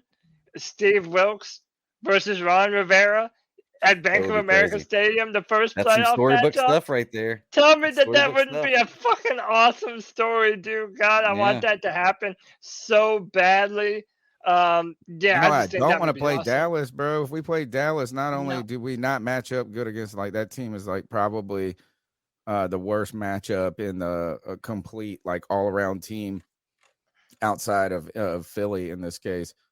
But the problem too is that Dallas fans would take over Bank of America. Yeah. They would pay whatever. You know, if you go on Cameo right now, Micah Parsons' Cameo video is $550. And that's like comparable to like top actors in the world. Yeah. You know what I'm saying? Is like, and They know what it takes, dude. Like, Cowboy fans will play anything. So like that wouldn't even be a home game, I bet. I hate to say You know that, what, but- Tony? Look, I have no doubt that they're in droves, just like I have no doubt that this Sunday the Steeler fans are going to show up in droves. But, dude, I'm telling you, the past few years, these Panther fans have had nothing to believe in. Panther fans are more numerous than these attendances have been for the Carolina Panthers. If this fan base continues to believe in this football team and we're in the playoffs, oh, baby, I promise you, we're going to have some Panther fans in Bank of America Stadium. I guarantee you that. I'm not going to say there will be more or less, but we're going to get a respectable showing like we've had once upon a time, dude. I remember in 2013 when the Patriots came to town for Monday night, came out. It was a blackout game. That place was absolutely rocking and rolling, filled with Panther fans. And that's a legacy team at this point, the New England Patriots. So, I think through the past few years, Panther fans have really had rep, but I more correlate that to Matt Rule and David Tepper and the ineptitude that this organization has shown in recent years. I think Panther fans, especially now that Steve Wilkes has put up the bat signal, so to speak, I think Panther fans are going to show up and show out in droves, and we need this right now. Yeah. I wouldn't mind getting another shot at the Giants. They've been a bad, like a terrible team when we've played them. Maybe not this year terrible because they started hot, but I felt like those are games that we were circling on the thing on the schedule each year, the saying we should beat this, and it's just the worst loss last year and this year. I'll take the Giants at home. Imagine that the Panthers get a playoff win. Who would you rather play? Who's worse? And just a little, real quick, in the one answer, who's worse, or who's the better matchup for us if we were to host a playoff game? New York Giants or the Commanders? We wouldn't have either of them. Why? We would be They're the wild lowest card. seed. We would be the lowest seed with that's the division winner. So we would face the highest rated wild card. So it would either be the Eagles or the Cowboys. No, it wouldn't be the Eagles. That's the number one seed. No, they Right, still so have a they'll go chance to to bye. not. No, they still have a chance to not win that division. If they lost 2 in the next 3 games and the Cowboys were to win out, then there is a chance that we would have to face the Eagles in the wild card round. There's a That's way fair. that San Francisco could be a wild card, right? Yes, Because who else they, would win the they Seattle lost their starts to blow it up. quarterback. They got Purdy. I know they won that last game, but gosh, so we're gonna have to play the worst of the worst teams in the world, like the evil empire of Right. football would be the Cowboys. Ugh. What we got next? We'll Oh, play go ahead, whoever's Greg. number 3 seed, right? Like whoever falls into the number 3, or excuse me, no, if we win the division, we'll follow whoever is into the number 5 spot. So whoever's the 5th spot is who we play at the end of the season. But we'll have a home game. I'll say this. I would prefer, just because it's the Cowboys and I want their fans to be salty, and I would prefer to beat the Cowboys. Like, obviously, that would be incredible. And it would be embarrassing to see, Skip Bayless and all the other Cowboy fans just completely in shambles that they're one and done in the playoffs. And Oh, now that we're would be on awesome. It would be nice, gas. yeah. I fucking love that, dude. He's been calling us a but clown show all realistically- year. I guess if you want to Yeah, I mean, look. talk about it, you got to be about it, right? That's the team. You go and Yeah. beat them, and Yeah, all of a yeah. sudden you're sitting here going, "We are going to the Super Bowl, bitches! Come on, Yeah, Eagles!" dude, that's what I'm saying, man, dude. That would be fucking lit. I think that would be incredible. But I mean, honestly, for matchups, I think the Commanders. I mean, right now they're in a wild card spot because they're not atop the division. I think the Commanders. I mean, it's going to be an NFC East team. It's I gonna. think the CK's story- right. It's gonna be the Cowboys or whoever wins the NFC Whoever's East, the right? second, whoever's the second place in NFC East. Right. There isn't. So then how second There's can place, the nobody Commanders else up that's going to to be you? in the conversation. for that. Because you're there's right. 2 wild card spots. There's 3 Three. wild card There's spots. 3 wild. Ooh, There's only 1 bye. Yep. Yeah, that's what I'm Yeah. saying. They we'll But still we be the would have worst to of the play division the winners. best team out of the wild cards. The number 5 seed. Yeah. Yeah, because we're which going to would be the worst of the division Cowboys winners. or the Eagles. Like CK's right about that. Good guys. All right, what do we got next? Yeah. So this is just another perk of Steve Wilkes being the coach, and to be honest, I think this, along with a number of other reasons, is part of the reason why Steve Wilkes is absolutely the front runner to be the next head coach of the Carolina Panthers. How long have Panther fans been asking and begging for this very scenario? Luke Kuechly went on to WFNZ and did not turn down the possibility of joining Steve Wilkes' defensive staff someday. And dude, that is what we've all been wanting. A Luke Kuechly linebacker coach to help identify linebacker talent, but also to train them up. Maybe eventually he works his way up to defensive coordinator. I mean, that would be the dream, right? Having Panther players want to come back and be a part of the coaching staff. That happens under Steve Wilkes, and it's probably not going to happen under other heads. It's a part of that culture implementing that Wilkes knows so well about, and the types of players that he would attract. So I love this, and I wanted to see what you guys thought about the potential of Luke Kuechly being a coach one day under Steve Wilkes. I think the story right here is more of a referendum. Continue. I hate to say his name on the podcast anymore. Matt Rule. I knew it was coming. Is that the idea is that, and this is what a terrible picture of Luke Kuechly, by the way. Like, what the heck is this guy posting? Michael Rimmer. What a bad picture of Luke Kuechly. He looks sad. Like he's like, Probably oh, just I'm because maybe it's in the headset. maybe doing the he's coach trying to thing. say it's like I'm longing to come back to football. Maybe that's what this picture is screaming right here. But you're right. It's not only does Steve Wilkes give you that connection to the past, right, to tap into that pipeline of legacy. Right. It has been strange about the person that seemed to be like the Peyton Manning of a defense in Luke Kuechly, the person who was not only physically and gifted, but just like a mental savant of football and a student of the game, or at least that's how it's been pitched to us. It was clear he was out there just like making guys, like having him on your defense was like having Peyton Manning. Any offensive coordinator is going to look good. You don't do anything. Just sit over there and do whatever you think is best, right? And so it was kind of bizarre that it just didn't work out as him becoming a scout and then leaving the team and then kind of reuniting towards the back end of the Rule era in this kind of broadcasting capacity.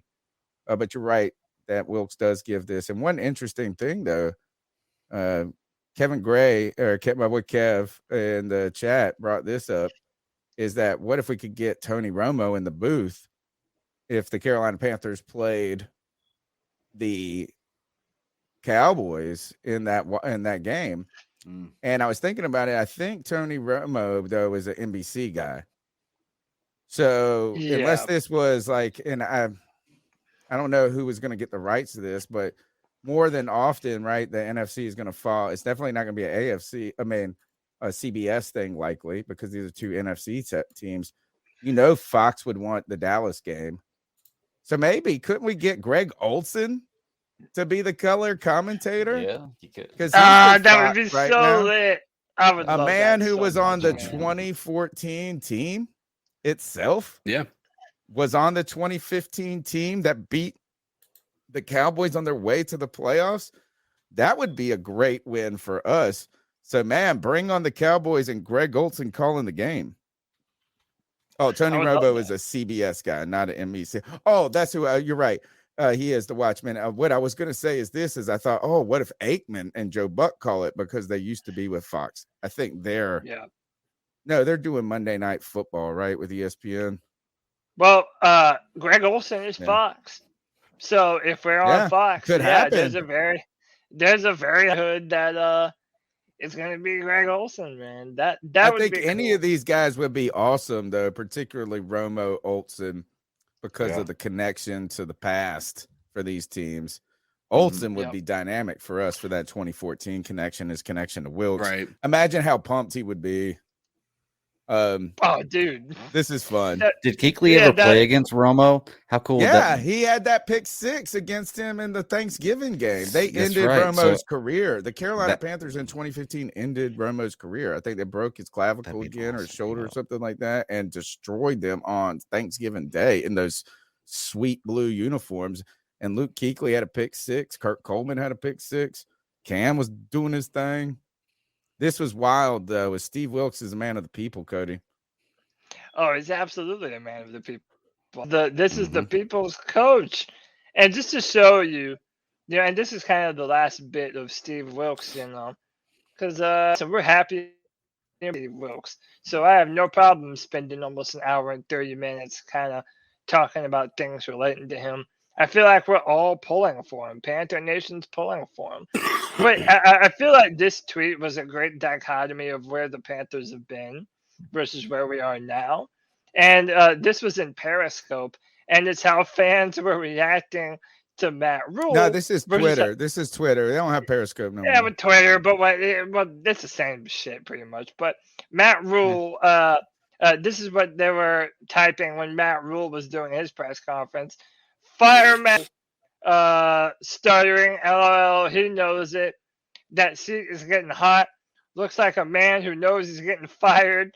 Fire Rule. This was, 2 years ago, right?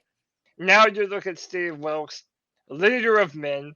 That's a damn head coach right there. Keep pounding. Keep Steve Wilkes. I want to run through a brick wall for you, man. And that's why he's such a good coach. These players want to run through a wall for Steve Wilkes. They're willing to do it. They're able to do it. He's a leader of men. And I'm sorry, but this is why everyone is believing in themselves right now. From the Panthers on to the Panther fans to us on this podcast, man. Steve Wilkes has everyone believing. And it's just what a difference a few weeks will have on a team, right?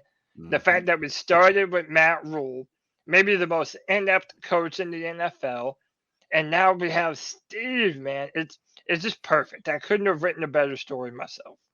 If you're listening to the audio version of the podcast, which is on iTunes, TuneIn, Stitcher, wherever you get your podcasts at, Google Play, Spotify, all of that jazz, what Cody's talking about is a Scott Fowler tweet that is juxtaposing the comments on Twitter during the video press conference of these guys. And Scott Fowler tweets, if you have ever watched the Panthers official live press conference feed after games on Twitter, it allows fans to comment in real time about what they are hearing from the coach. This is kind of weird to me because he put this on Twitter. he's like, if you've ever seen a video on Twitter while we're tweeting about it on Twitter, right? And it's like he's talking to old people, like he's explaining email to his neighbor.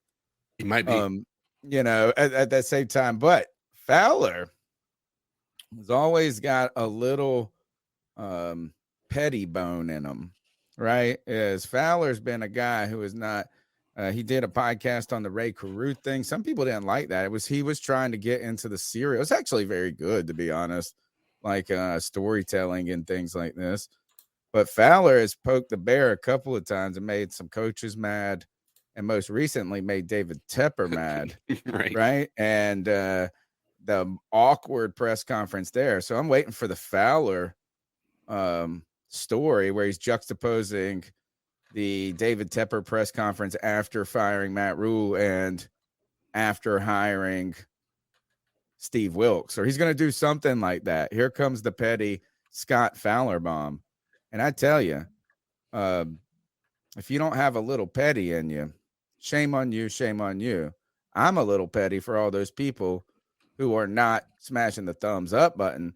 And if Cody Lashney is ready, I think it's time to give these people a shaming for not smashing that thumbs up button and not getting it together. Am I ready? Am I ready? Dude, when am I not ready, man? I think a better question, and maybe even a dumber question, is the chat ready?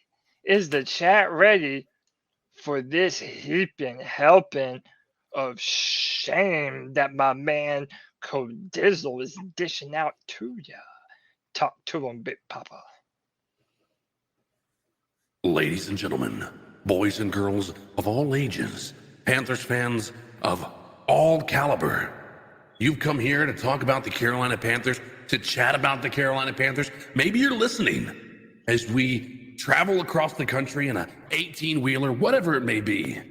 But you haven't hit that like button, you haven't hit that thumbs up, whatever the positive review is for whatever platform you're using to watch or listen to us. I have one thing to say to all you absolute freaks. Subscriber shame.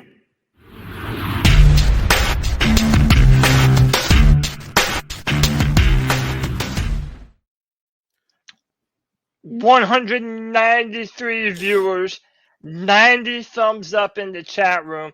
Y'all, please hit that like, hit that subscribe, hit that notification bell for every single time the C3 Panther fan base and the C3 Panther podcast goes live. Hey, man, we take no weeks off, man. We are year-round, always bringing new Panther content. And listen, man, help us whip up on that YouTube algorithm and just rush and run the football on the YouTube algorithm, just like these Panthers have been doing to our opponents, baby. It helps us grow, helps us get in front of more and more people. Tony Dunn, what we got next on the docket? Don't forget that we've been having a blast playing Prize Picks on the C3 Panthers podcast this year. Our sponsor, Prize Picks, and you can go to prizepick.com or get the Prize Picks app for your daily fantasy football sports. Using the promo code C3, you'll get a first-time deposit match of up to $100. And I got to tell you, it doesn't matter if they sponsor this podcast or not. I'm all about the Prize Picks. Been going and we've been playing it all year on the show, guys, and just a little bit about how this works and what is going down is this is daily fantasy football sports, right? And what this does is you get to select players, and they basically identify if they are going to do more or less over their projected fantasy football projection, their fantasy projection, their football projection, right? So you pick multiple players. The more players you pick, the more it pays out. It can pay out up to 10 times your money. You can do flex picks. It's fun where you can win 2 out of 3. Just a little bit of what's been going down on my or on the C3 account. Almost had a good day on Sunday. Still came right ahead is this $5 2-pick entry on a free play with Justin Herbert, right? Why does it only say 62 yards, by the way, that he guy. Anyway, he got his. He went over his number. Christian McCaffrey in a game, he had 34 receiving yards. Did not make the number because they just blew these suckers out. I just needed one more screen pass, baby. One more screen pass, and that $5 turns into 15. Made one on a basketball pick, Greg, on the flex. Nice. Got to go flex, man. Flex is like this. If we would have just done flex all season, we would have been like triple our money. Yeah, I'd have won a lot. You know, win this one, Kirk Cousins and Russell over.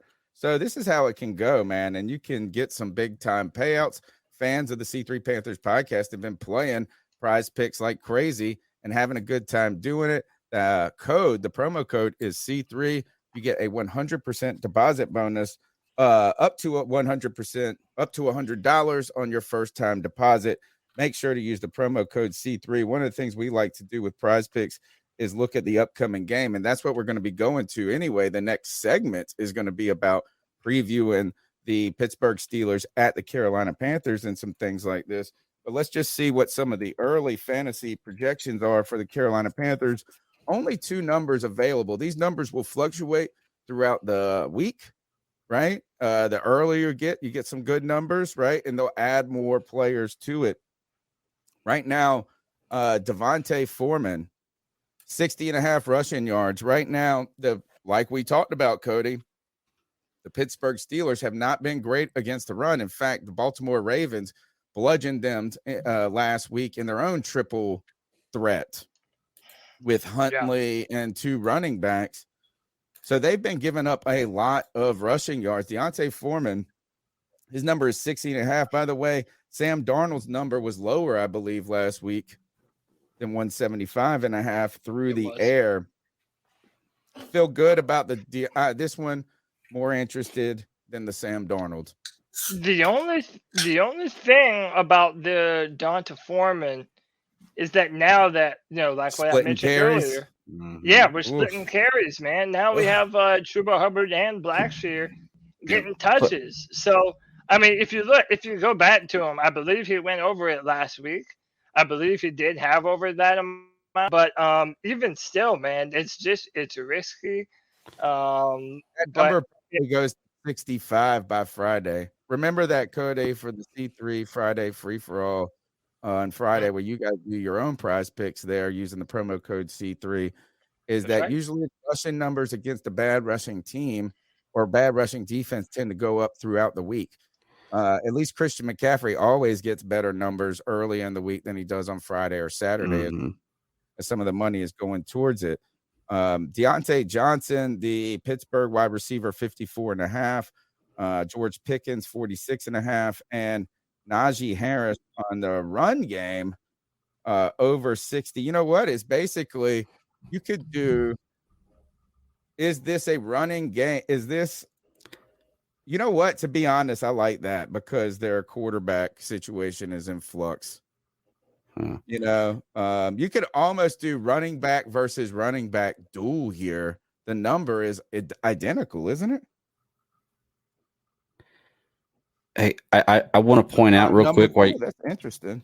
I want to point out real quick while you're talking about Deontay Foreman. I think that I want to ask, one was he came in slightly injured, so I'm wondering if the carries were altered like that. But I'm looking at the numbers. He still had 21 carries. And Hubbard only had 14. So, I mean, he still had 21 carries. He led the backfield by 7 carries. I like this running back versus running back play here.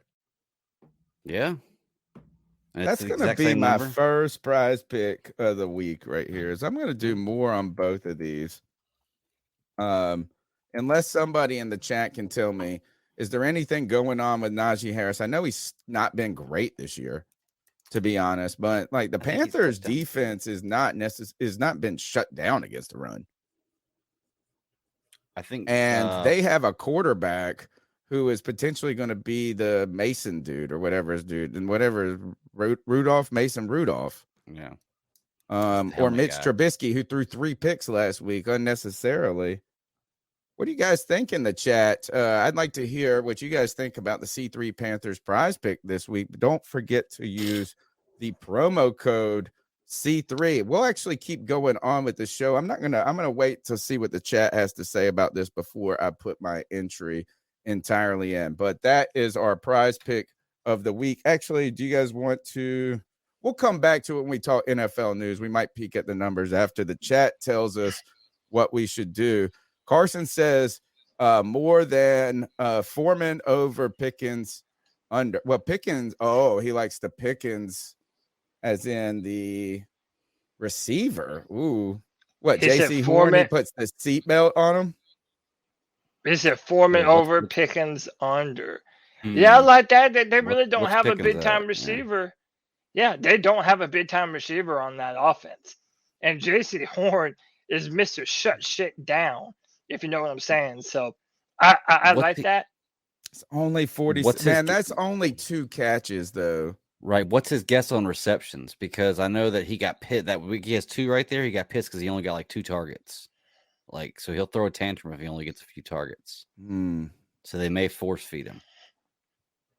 That's a low number. I mean, it's not terribly low, but when we go over with the big receivers, that number is like 90. Right. That's 2 plays. I guess the question is, does JC lock him up? Just JC lock him up. I'm going to do this. I'm going to come back. Cover him every play. I'm going to come back to that one, but I'm going to play this power play right here. I'm going to make this a rushing game and see what we got. We'll come back to the prize picks later on. Don't forget to use the promo code C3. Cody, we got the Carolina Panthers will be hosting. I got to take me down. I got it. Stop screen. Prize picks. Use promo code C3, damn it. Make some money. Dude, we have people messaging us all the time, gloating about how much they're winning on prize picks.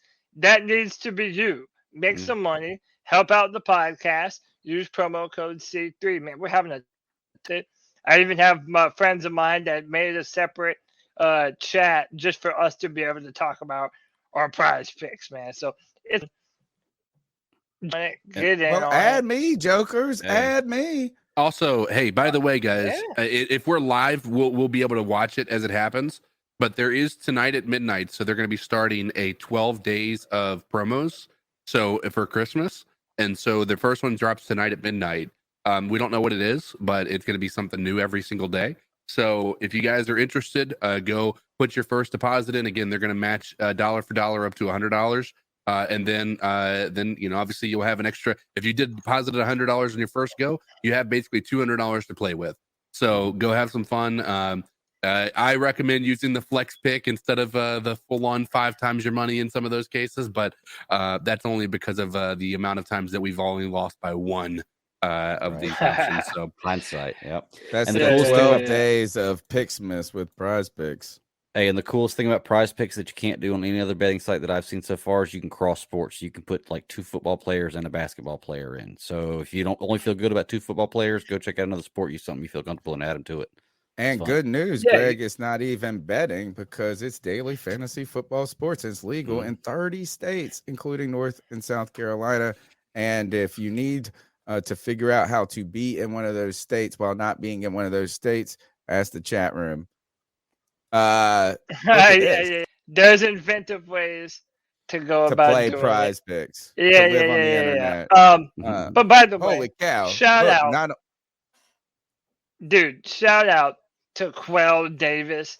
We see you, Quell. Nice. We appreciate you, brother. The $20 love bomb. He brings up a good point here, fellas. He says Panthers are 1-6 all time versus the Steelers. Last time we played them, we lost 21-52. Don't bring it up on Thursday Night Football, and they ended our season early. Was that the Cam game? Yes, that's when Cam got the shoulder. That's when TJ Watt. That was we're all went downhill. That was the end. That left us here.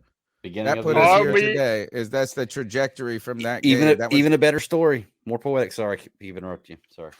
No. I mean, no. That's that. Look, it's all a great point to be made. He asked, "Are we beating them on Sunday?" The answer is yes. We are. For that donation, brother. And yeah, I do think we are. And part of the reason why I do think that we are is Kenny Pickett was in concussion protocol. And if he ends up being on the sideline, Mike Tomlin says there's a possibility that it's not even going to be Mitch Trubisky as their starting He threw 3 quarterback. picks. But No, Mitch Trubisky, all he had to do is they moved the ball down the field, and he looked all right for a couple of plays. And all they had to do out of one of those 3 drives was to score 3 points, and they win that game. Right? I mean, like they couldn't. So is that Mitch Trubisky's mistakes were so huge that just one play, and we've seen this for the Carolina Panthers and bad quarterback play, and what that's done is right when there's hope. These guys were in that game against a divisional team trying to muscle through it with losing their quarterback and having a bad season overall, but catching the Ravens on a down week. And Trubisky just wouldn't. It was just, he's a liability. And this actually doesn't surprise me. It's kind of crazy that I just assumed that he would be starting. But, boy, now you're talking about the Panthers. And here's the thing I want to say to Quell real quick is thank you. Hey, I love the informative comment, man. What a thoughtful comment that is, and placing it into perspective, not only historically for that beatdown that we suffered in Pittsburgh, but the kind of tough relationship that we've had with them in the past. But this ain't your regular Pittsburgh Steelers team. No, and Mike Tomlin is on the cusp of having his first losing season, the most insane stat you can possibly think of. That's crazy to me. Mike Tomlin, we haven't had back-to-back losing. We haven't had back-to-back winning seasons in our team history. He's never had a losing season. And he's not like only been a coach for 2 years. Yeah, I know some Steelers fans too that are so pissed and want to fire him so badly. And I'm like, y'all, this is I know a bunch of them where I'm from, and they can't stand it. They've loved him the entire time I've known it, but this season they want to fire him, and I'm like, why? We can't win a game. I'm like, y'all, seriously, give the guy a break. I just thought of this. Never had a losing season. Yeah, I just thought of this because I don't think about the AFC potentially enough, just because of us being in the NFC and who we play a lot and some different things. But we've been talking about the next coach for the Carolina Panthers, the idea of it being an offensive guy or something to this effect. And like the reason that we've wanted an offensive coach in theory is that they can bring continuity and longevity of success, because with success and their coordinators leaving, you don't have to reset in that case. Right. And so we've been talking, though, about defensive coaches who have been able to have success over the long term. And because, Rivera was one, and when he loses some of his coordinators, then all of a sudden you're like, how are you replacing this? And even Steve Wilkes was part of that replacement plan. I was thinking about one of the more successful defensive coaches in the league, and it's got to be Sean McDermott. And I can't believe I haven't thought of Mike Tomlin, though. He's the most successful defensive coach ever, honestly. I would. He's up there. He's up there. You have to give the man respect. Oh, thank you. Yes, Belichick. Yeah. You have to give the man respect for what he's definitely up there, though. I just don't even think of Belichick as one-dimensional. I just think of him like as a dark Lord Sith. I've been, I said this before the season. I've said this for a bunch of seasons. He's my favorite NFL head coach. He has been for a long time. Yeah, I love Tomlin. I love what they've been able to do. I think he gets a lot of unfair criticism. Again, I'm not a Steelers fan, but look, if the Panthers were ever going to be in a position to beat Pittsburgh, I'll be damned if it isn't now. They're not really good at defending. I know. Yeah, this is like just like they caught the Ravens on a down week. We're catching the Steelers on a down year. Yep. Now there is a down moment. There is one thing that I'm worried about. TJ Watt is going to be on Taylor Moton. And Taylor Moton, in my opinion, is probably the weakest link of our offensive line. And I didn't think I'd be saying that a few years ago. But if we're able to, help defend that right side and keep Sam clean and run the football, make them defend the run, I'm not scared of this Pittsburgh team, especially if they're starting Mason Rudolph, for God's sakes, as their starter. Like, come on, dude. Our defensive backs are playing with confidence. J.C. Horn is doing a lot. C.J. Henderson is playing a lot better football, which I think is a credit to Steve Wilkes. The guys are playing better football. There's not a lot of places to go with the football if you're passing it, let alone if you're a player like Mason Rudolph. They traded away. What's my guy's name that was up in Pittsburgh? Now he's in Chicago. Chase Claypool. There's no more Chase Claypool. They have Higgins, as I believe is his name, but they don't really have like a true number one wide receiver that you're going to trust in all those situations. Yeah, the Pickens kid. People like him a lot. Pickens. They Yeah, like but him a lot. They always have a good wide receiver, though. Somehow or another, Pittsburgh always has a good wide receiver. You know what the most scary part about the they're Steelers good at is, drafting bro? wide receivers. Somebody put this in the chat. Too.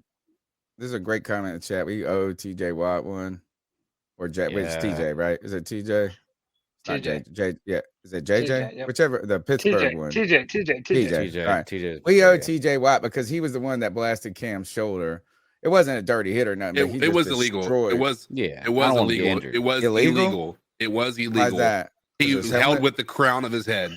Oh, okay. Helmet. Okay. He did destroy Cam's shoulder. Like it literally, we watched it, the end of Cam right there. And he was cooking with Norv Turner at that point too, in this like small underneath intermediate game that he had been the best. He had never even been good at that type of game before. So we do owe him. I wouldn't be mind if we, an extra little push and shove or a little long on the jumping on the pile or something like that. But the real thing that scares me, or not scares me, that's not the right word. The problem with the Pittsburgh Steelers for the Carolina Panthers and the reason we're 1-6 against them is we have historically been terrible against 3-4 defenses. They have frustrated us and and exposed how bad our offensive line was in the past. So this would actually be great here because we've never, and Wilkes has had problems with 3-4s too, I believe. Like the Panthers just never did good against these types of defenses. And if we could win this game against them in the time that they're down, that's the most thing I'm worried about. The defensive scheme is always giving us a problem. But if our offensive line is so much better than it's been historically, now we're actually well suited to deal with that. Yeah. And I just saw this. I hadn't even seen it before. I don't know how important Chris Wormley is to their defensive line, but defensive end Chris Wormley tore his ACL and is out for the rest of the season. Called the injury significant. So they're banged up. They're not the healthiest. Yeah. This is not the best Pittsburgh Steelers team. And sleep on them. We can't take them for granted. Like they're used to playing good December football, but they are just not as having good no as DJ could hurt us in though. Years past. Well, right now it's day to day. So and he barely saw any touches against last week. I'm not even fretting too much about DJ. I think we're gonna spread the ball around. We're not dependent upon getting DJ more the football in order for us to be successful. So this is from PFF. If you look at the matchup, and I don't understand the numbers to be honest. I pulled this off of PFF. The spread against this game they've got listed as 2.5 point favorites for the Carolina Panthers. They see the over under in this game at 38.5, so a lower scoring game, right? Run first type of game. But look at these team metrics. I don't understand this. Is power rank overall? It has the Steelers at 17. The Panthers at 28. But what about this defensive number? How was the Carolina Panthers defense ranked 28th in the power rankings? As I don't understand that at all. Yeah. I was looking at that earlier too. It kind of blew my mind. I don't understand how our offense is ranked 29th. I mean, I could see that when you look at how the beginning of the year started. Well, our average points has got to be in the 20s now. We scored. We've scored high 20s. No. I can understand how we're not like overall ranked as a high team. Yeah. Right. Like is the power rankings. Like I can see how the Panthers aren't power ranked high, like say above 27. I could see that in a reasonable way. And maybe that number changing with each win. The offensive number too, for me, is understandable. But from everything I've heard about how this defense is played, not heard, but seen, and I saw a stat today or a tweet today that said if you kind of take out the garbage time of football games for Carolina Panthers, that they are like an EPS, whatever this estimated points per whatever. I hate that, but let's say the most complicated stat. But they're a good defense. Mm-hmm. How can they be the worst defense in the league? Not the worst, but 20. Well, that's like insane. What is PFF doing to us? Bizarre. Doesn't make much sense. I'm telling you, people pick and choose when they love PFF. When PFF backs up your argument, you think that number's opinion, right, though? That we're the 28th ranked defense in the league. No. That's what they have us ranked. Look at that number. Maybe all things considered, like over the, like we were saying. Have we given up? What's the most points we've given up all season? The Falcons game. This is why I don't. This is why I don't trust. No, it's got to be the Bengals game. On the free for all, I put the ESPN had Brian the top 4 defensive end in the NFL, and PFF did a list of their top 10, and Brian Burner to be found. Like, people think that PFF has some numbers, this biblical book of numbers that are just infallible. No, it's just a bunch of dudes who get paid to watch football film, and then they assign a grade to what they think they're looking at on film. On each play. Their opinion. Their opinion is just as suggestive as any other player or any other person, subjective rather, as any other person that's evaluating the film. They're not be-all, end-all numbers. You have to trust your own eyes over a lot of these metrics sometimes, because to me, they're just not telling the whole story. Yeah, I think there was one they had like a week and a half ago where they had Andy Dalton as like the 5th or 6th rated quarterback in the NFL based on their stats. And I was like, well, I don't know about that one. I don't know how you find that measurement, but maybe I feel like this is influencing the betting.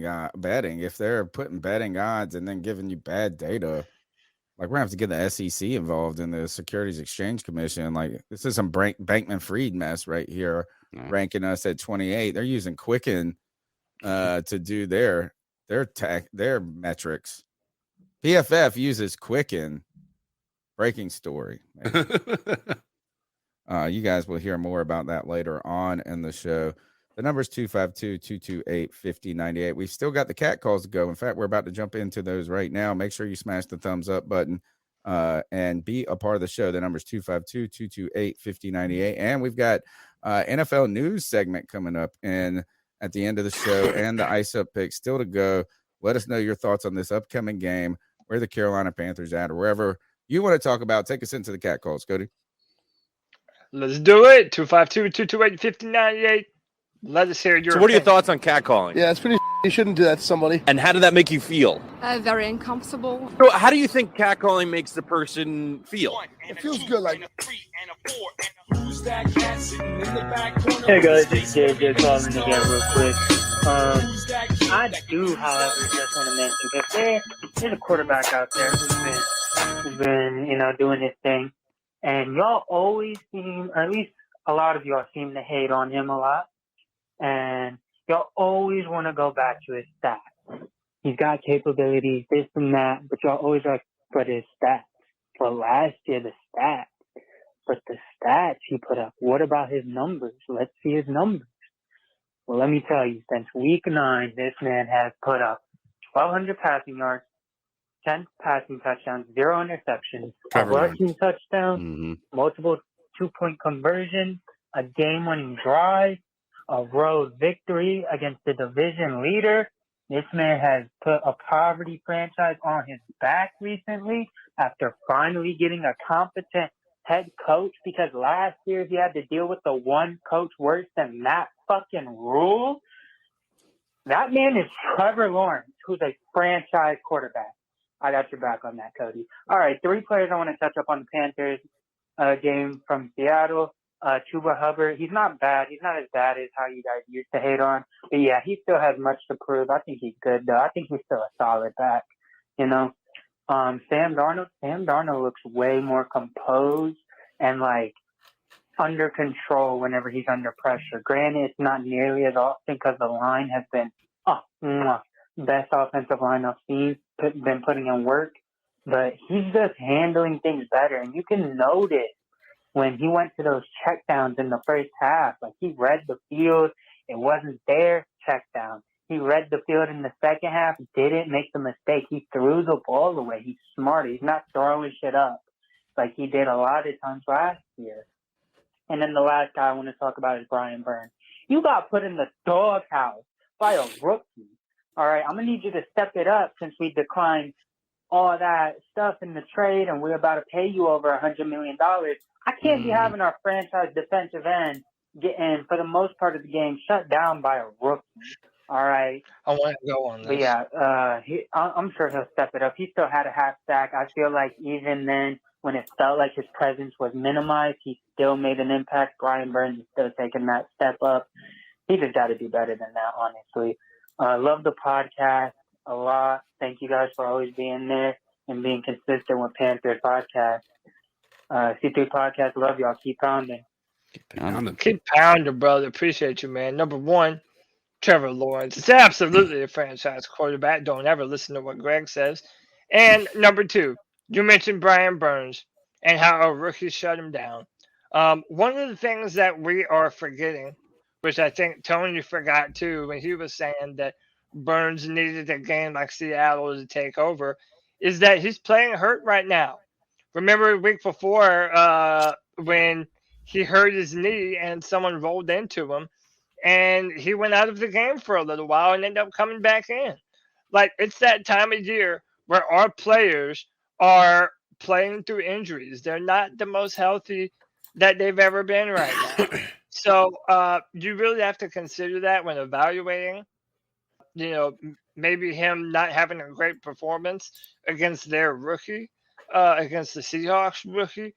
And I think that we need to ease up on Brian Burns a little bit, because even in that performance, even though it wasn't his most dominant, he was still out there making plays.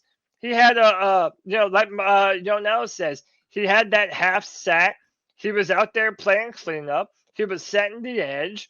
Like, Brian Burns does a lot, and he's, especially when he's injured, he's allowed to have an off game every once in a while. Brian Burns is still a top-tier defensive end in the NFL. He's not the healthiest right now, and I think that we need to ease up on him a little bit. Ease up on him. See, I got to defend myself. No, I got to defend myself. First of all, people take the criticism. Y'all hear what you want to hear rather than listen to what I'm trying to say. Maybe I'm not saying it clearly enough. Is that clearly Brian Burns has been the most productive player on our defense and the most consistent for quite some time now, right? There has been no disputing that. And the only thing that, if anything, is disappointing about him is just that you have superstar status in mind for him, and you're just kind of impatient and waiting for it to happen. Not you, me, not even me. You know what I'm saying? Is like, that's the only criticism you can have, is that, like, he hasn't hit the superstardom just yet that you believe he is fully capable of. I was the one advocating for extending Brian Burns this past year before we even went to the season, before he was able to up his price tag and continue to show his unique value to this team, because now you can't part ways with him. Not that you would want to part ways with him, but what are you going to rebuild the entire defensive line? Like, you need Brian Burns. You needed him this year, right? You should have extended him this past offseason. The only thing I kept saying is this, is that, the play that he's had right now, does he exhibit the money that should be the number one type defensive end in the league? That was it. Just saying, don't overpay the guy. And we could have saved more money if we would have just done it earlier. Football teams need to know. Well, no, I know shoulda, coulda, woulda, Cody, but I'm trying to tell the team, and I'm trying to tell the fans sort of my position on players when it comes to extending them, is that each time you get closer to the end of a contract, the stakes go higher for both the team and the player. the risk of injury, the risk of whatever, and the price continues to go up. If you truly believe in a player, if you truly believe a guy is good, like the chat keeps saying, like we keep saying, you know what I'm saying? You should commit to that guy sooner than later. And you win that way as a team, and you beat the inflation. You beat the money a little bit.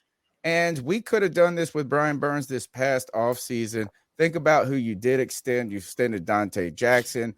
You did some things. You let some guy go. You knew that you were going to need Brian Burns. That's it. I wish we would have done it this past season.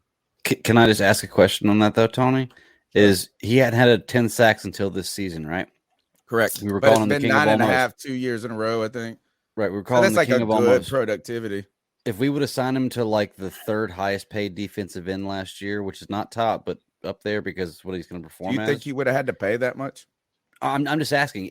That's what you want to pay him, though. Like, you want to pay him as one of the top guys. He's a top 3-4 defensive end right now. No, and that's what we would have. That's what we're going to end up having to pay him. Well, as. Yeah, they say. Are you saying if we would have paid okay. it, would you have been okay if we'd have paid him? It wasn't at that before at the we beginning went of last into season? the season, though. That's what I'm saying, though. That why would we have paid no, him but that I would have money said we could have gotten beforehand? away with paying him like the top 6 number. But he was betting on himself. He didn't have to sign that. Like. I mean, yeah, but man, when you tempt out players with the, you know what? It's really hard to turn down guaranteed money. It is. You're right. One knee I think a lot of these guys away. bet on themselves. You know, when they know they're good. I say take that money, bird in the hand. Unless you're CK, hold on to that ticket for the Panthers Right. win the division. The number's 252-228-5098. Let's go to Josh from Mass. Ooh, Panther Nation. It's your boy Josh from Mass. I know I've been quiet this year. You haven't heard from me so much, but I've been busy. Your boy is actually vice president of a Polish club up here in Massachusetts now. So I've been busy with that and all the responsibilities and goings on with the club. But anyways, Nice. what a win yesterday, boys. What a win. And I mean, I'm hyped because next week I'm gonna be in Charlotte. I'm gonna be down in Charlotte at the game. I'm going to see us hopefully beat the shit out of Pittsburgh. I'm really looking forward to it. I'm looking not just the game, the city, of course, because every time I come down, everybody's so nice, everybody's so polite, everybody's so wonderful. The food's amazing, especially all the great beer y'all got. Y'all truly spoiled down there. And that's coming from somebody who lives, 5 minutes away from the, I'm sure, well-known Treehouse Brewing up here in Massachusetts. But, man, is Steve Wilkes just not making this case? Like, dude, if we had a better offensive coordinator and let's just say maybe Matt Corral didn't break his foot in preseason, I mean, not to say they would give him the nod, but, I mean, damn. That you also got to remember, some of them early losses were a necessary evil because without them losses, Matt Rule would still be here. He'd still be ruining our Sundays and our Thursday, one Thursday primetime game we get a year. It would have made the rest of our season a real shitter. So, I struggle too much with going, well, we would have nice win those games, man. Again, winning them games would have just meant Matt Rule stayed around longer. So exactly. But we're in a spot where we control our destiny, and the chance is there. We can have a home playoff game this year. It could be us. Why not us? Come on. Why not? We got to tank so we can get some quarterback who we don't know how he's going to pan out. Oh, no, that's good. That works out for the teams that do it. Go ahead, take a look. Take a look at the teams that historically did that shit and that don't ever work out. But what we can do is we can go to the bank on Sunday and get loud as fuck. Because that's our house, and that's what we're going to do. They can take their bum asses back to fucking Pittsburgh with an L. So let's do our fucking part, Panther Nation. Keep fucking pounding, and I will see you beautiful people all on Sunday. Oh, yeah. Let's go. Let's go, baby. Dude, shout out to our guy, Nick. Dude, I'm telling you, man, the Panther fans are feeling the energy. We're feeling the energy, man. And, yeah, I mean, the only thing that could have made this season better to me literally the only thing is if Matt Corral hadn't gotten hurt and he was the quarterback that we're rolling with and he was having some great rookie season, like, God, that would be the stuff of dreams for me. But, that's not how it is, and we're not going to wish for something different, man. It is how it is, and this Panthers team, it's got people believing, Now, look, I will say, Nick has been every time Nick has come. He is not good luck for the Carolina No, Panthers. it is not. But you know what? You could say that about 60,000 people for the last 5 years too. Yeah, no but doubt. But those guys have it tough. You know what? Screw that. It's not their luck. The Panthers owe them some gas money. But I don't believe in jinxes anyway. Well, you should. No, I don't believe that shit. There's nothing to jinx. Did we win? Did we get when we got the black hat? Yeah. Oh, I told you. Oh, dude, no. You're always saying all black is that's because we never wore all black, bro. We always left the one missing piece. It's true. The one missing piece did suck. The missing piece was the problem. The number's 252-228-5098. We want to hear your thoughts on that. Also, some interesting things going on in the chat room about will we be in better shape with Matt Corral right now than Sam Darnold? To be honest, it's a difficult question to answer given the fact that Sam Darnold only passed for 120 yards last week. How could you be in much worse shape in so many ways when it comes to your quarterback situation? We'll be talking about Marcus Mariota leaving the team, though, as he's replaced by Desmond Ridder, though. They're going through it down in Atlanta. I'd love to hear about it. The number's 252-228-5098. Let's keep rocking. Hi, this is Steve from Myrtle Beach. Hope you guys are having a good day. I'm so thrilled about the game on Sunday. I love it when we beat a hated rival such as Seattle. They've always been a pain in the behind, and so I'm glad we took them out, especially the way we did it in a really hard way. Now, everybody's complaining about Burns and that he's not doing everything. He has 10 sacks. Meanwhile, the great Hassan Reddick, who we all loved last year, had 11 sacks total for the whole season. So I don't see what everybody's going crazy for. I saw Burns do a lot of things on the field when he was in there, besides just not getting sacked. So I thought he was quite active. And I don't know why people aren't giving Chuba Hubbard more love. Cody's right. He looked really good and everything. And last year he had 612 yards and 5 touchdowns. So the man does have skills, and if he doesn't get thrown the ball too much, I think he'll be a nice accessory in the running game. Like I said, it was a great win, and I just love being these teams. And everybody there was no negative. We can't sign that. We're not going to sign him and sign that. And Lawrence, this whole thing about Lawrence with Jacksonville, I hope I never hear his name again. Like I said, it's great. You guys are great. Being a little more happy. We had a great win, and hopefully we'll win the next 4 and have a good laugh over the rest of the league. Okay, you guys take care. What a good call. I threatened. I was like, man, if this guy says Shi Smith, though, he's getting bounced. Don't be so hard. Dude, you should listen to me more often, man. Man, look, you guys are just two. Look, you little babies in the podcasting world, baby. You still got some years to get on you on behind these seasons. You're going to see this. You're going to find these darlings. You're going to love them. You're going to do all this. And you're going to have one game. And all of a sudden, you're going to be hating Chuba Hubbard in 3 weeks again. We're not babies. You're an old curmudgeon. Coney Ealy, baby. Tell you that name. You guys Coney remember him? was good for a while. No, not for a while. He played one game in his rookie season. That was the most epic game. So you'll never give Chuba Hubbard props because Coney Ealy. No, I was all in on Coney Ealy. The Panthers gave him the starting job. You're jaded. You have to judge each player by themselves. Coney Ealy did more in one game for the Carolina Panthers than Chuba Hubbard's done in 3 seasons. The two numbers 252-228-5098. Might have been 2 seasons. I'm not sure. Let's go to the next call. Oh wait, that's the same one. Hi. I'm gonna make less mistakes one day. You, what's good, C3? It's JD864. Hey, I'm tuned in, listening to the show. It's a bunch of comments. People are posting in the chat.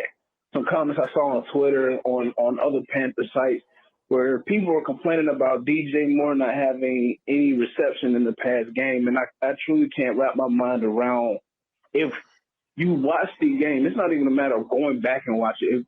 Watching the game live, there's more to football for every position. There's more to football than a wide receiver putting up a bunch of numbers. Yes, you would love to see that shit, but it says a lot about a player. It says a lot about an organization, about a team.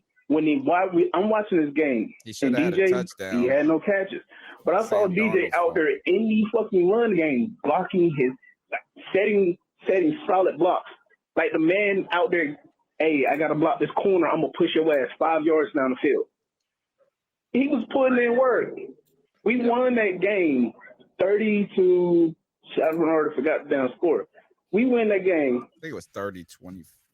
And our number one receiver had no catches. That shit sounds insane. But we won that game, put 30 points up on the Seahawks, and our number one receiver had no catches. Now, mind you, we left 11 points off the board because Sam missed DJ on a seam route that would have been a walk-in touchdown. And then there were numerous times where I saw McAdoo, for all the shit that he's getting about play calling, there are multiple times throughout the game where I saw McAdoo dial up shot plays. Seattle was sending blitzes on almost every play. So Sam get the ball, play action, drop back. He's getting pressure in his face. He's not able to push it downfield. How many of those shot plays do you think DJ would have been the target on? Seattle was doing everything it could to. They were trying to stop the damn run. They were run blitzing. So if we call it play action play, that whole time the play is developing, that's a few more seconds for the blitzers to get to Sam. And Sam, to his credit, was making smart decisions with the ball. I'm gonna just throw this shit away. Hey, I feel like somebody's on my back. Let me just throw it away. Yeah. How is anyone complaining? Oh, DJ had no. Yeah, we should. I guess if you play fantasy football or if you're making bets and you want a DJ, you expect the DJ to eat that game. I can understand if you're upset. But if you're just watching this shit and you have a guy of his caliber and he doesn't do anything that's going to show up in the stat sheet, but you watch the game and you see him out there blocking. That's not something wide receivers are akin to doing. But he out there putting in work. But now let me complain because he don't have a bunch of catches. Hey, Sam only threw for 120-something yards. Look, JD, you're right in everything you're saying. The complaints, the people that are complaining about DJ's production and kind of relating that to the game plan are the problem. There really is no problem there. Is the dude had a knee injury in the game. So, right, like he's going to be like he probably didn't play as much as I don't know when exactly that injury happened. On like the first drive of the game, though, or early on in the game, he was wide open and Sam Darnold didn't throw the pass, didn't put enough air underneath the pass, and he would have walked in for like a 40-yard touchdown. So imagine the game unfolding where he had like 2 catches for 54 yards and a touchdown. Nobody would even mention it. And on top of that, the game plan unfolded where you didn't have to throw the ball at all. So you're right, exactly, that people shouldn't be complaining about DJ's production at all. Kind of the question goes to Sam Darnold's performance.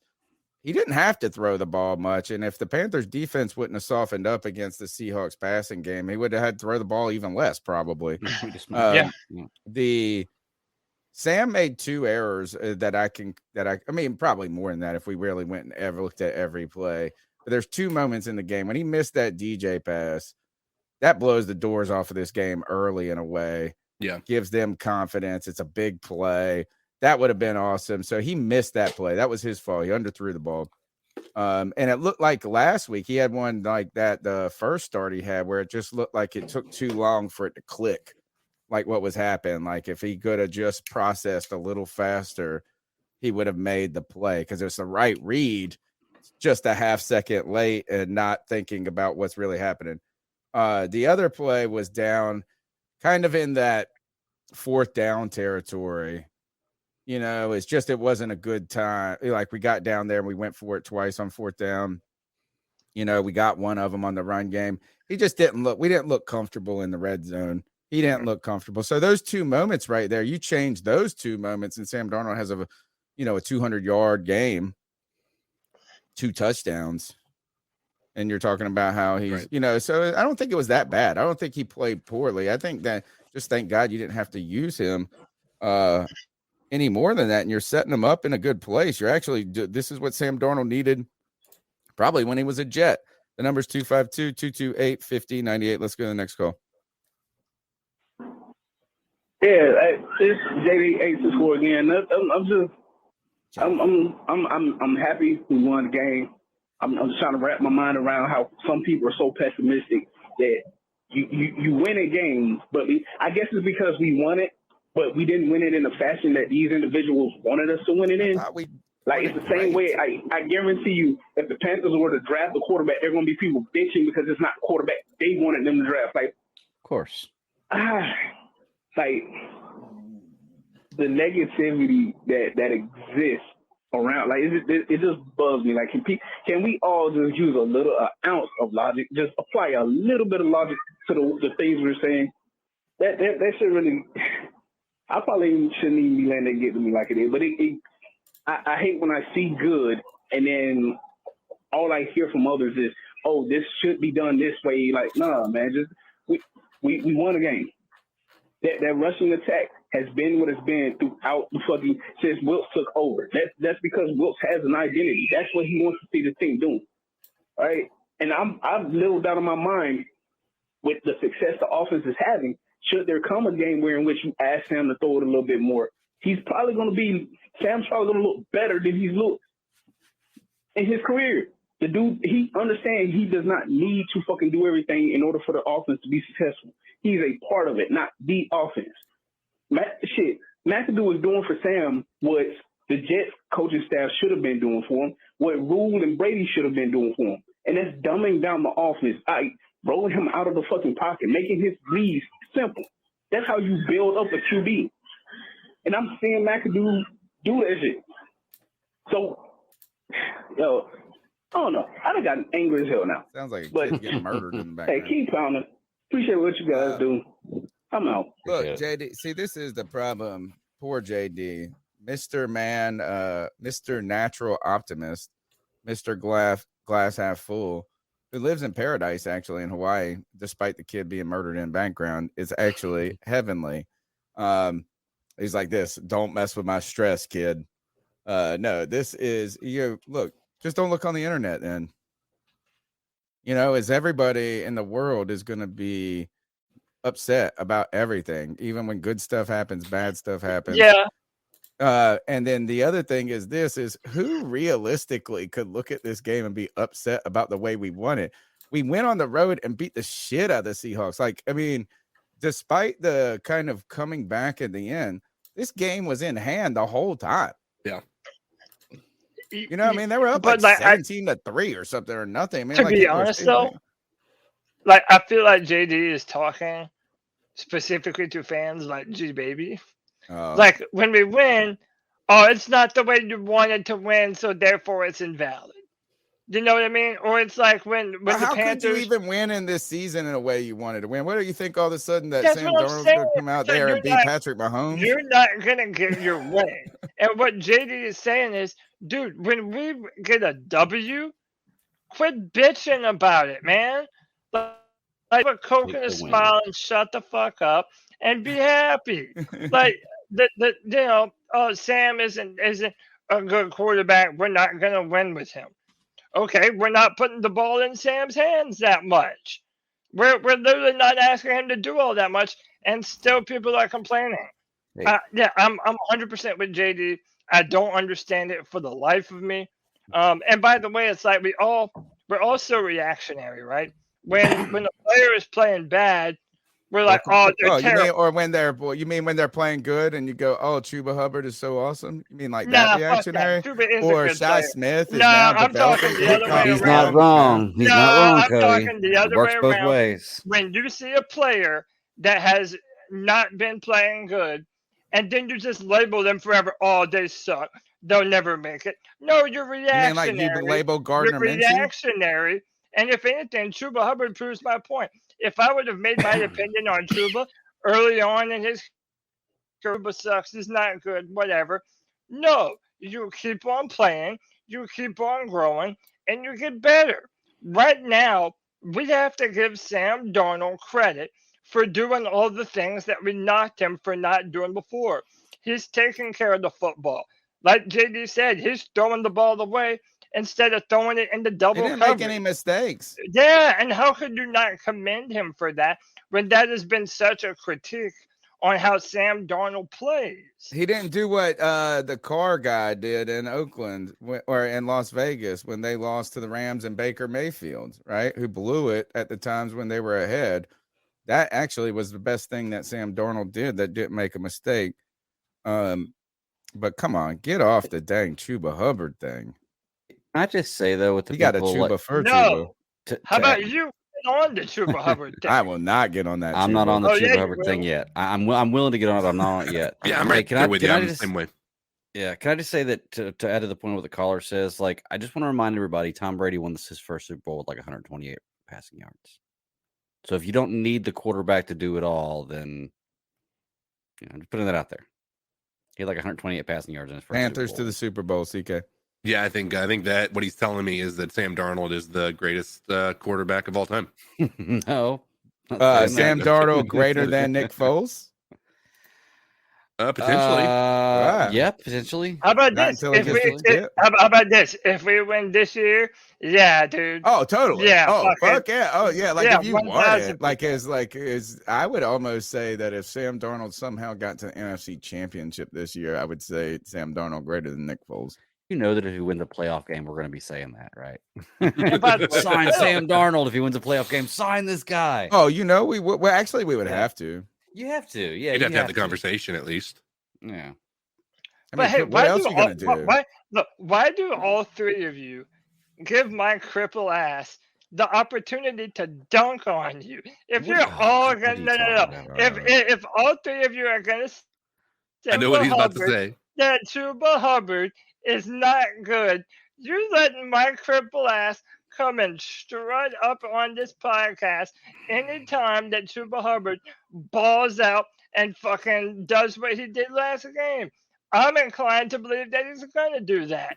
So come on, you're making. I don't know how you're gonna easy dunk for on me. us, dude. No, I don't either. Oh, can I still don't go real understand quick? that. What would Chuba Can I Hubbard go have to real roll quick? off like 800 yards for that to be a dunk? Hey, Dude, my Cody, chair has a special function. Don't worry about it. Cody, real quick, Right. I just want to go over Chuba Hubbard's stats for the year. Game 1, 3 yards. Game 2, 0 yards. Game 3, 25 yards. Game 4, 0 So, yards. Game 5, it's not 6 over. yards. Game 6, 63 yards. Game 7, 14 yards. Game 8, 0 yards. Like, dude, this guy, he has the potential to be good, and I like him where he's at as our backup, but he's not a superstar yet. He's not a superstar. He's not even a good Whoa, player whoa, whoa, yet, whoa, whoa, dude. hold on. Like, don't even say he's Am I- not am I- even no.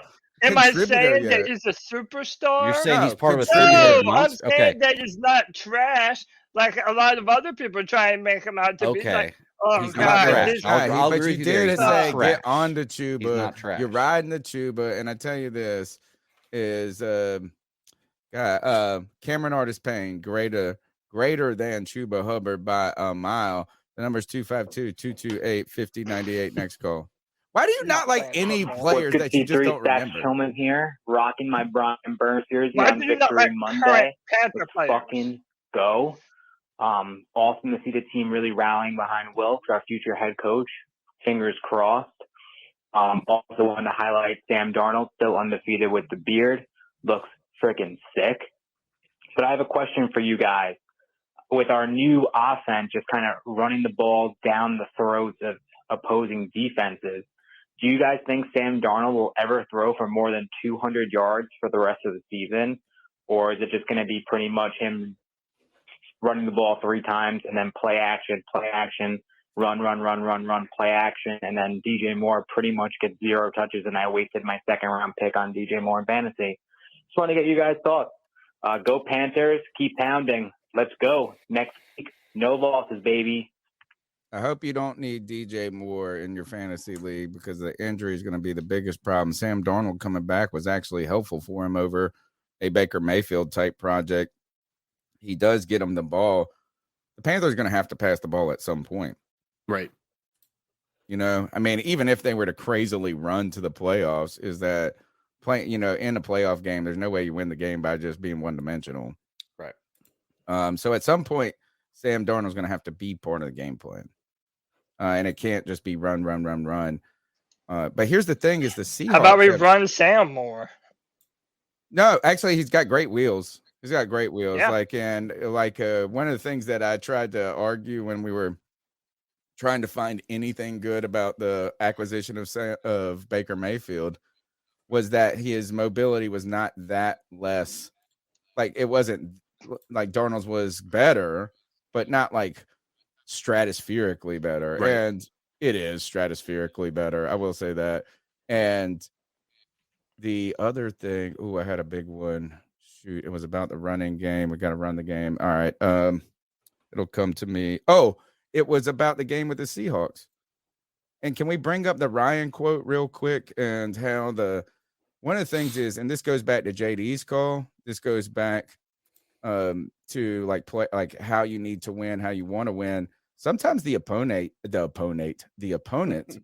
dictates how you play them and what you should be trying to do to them. The Seahawks have given up like over 160 yards to the Raiders one time this year.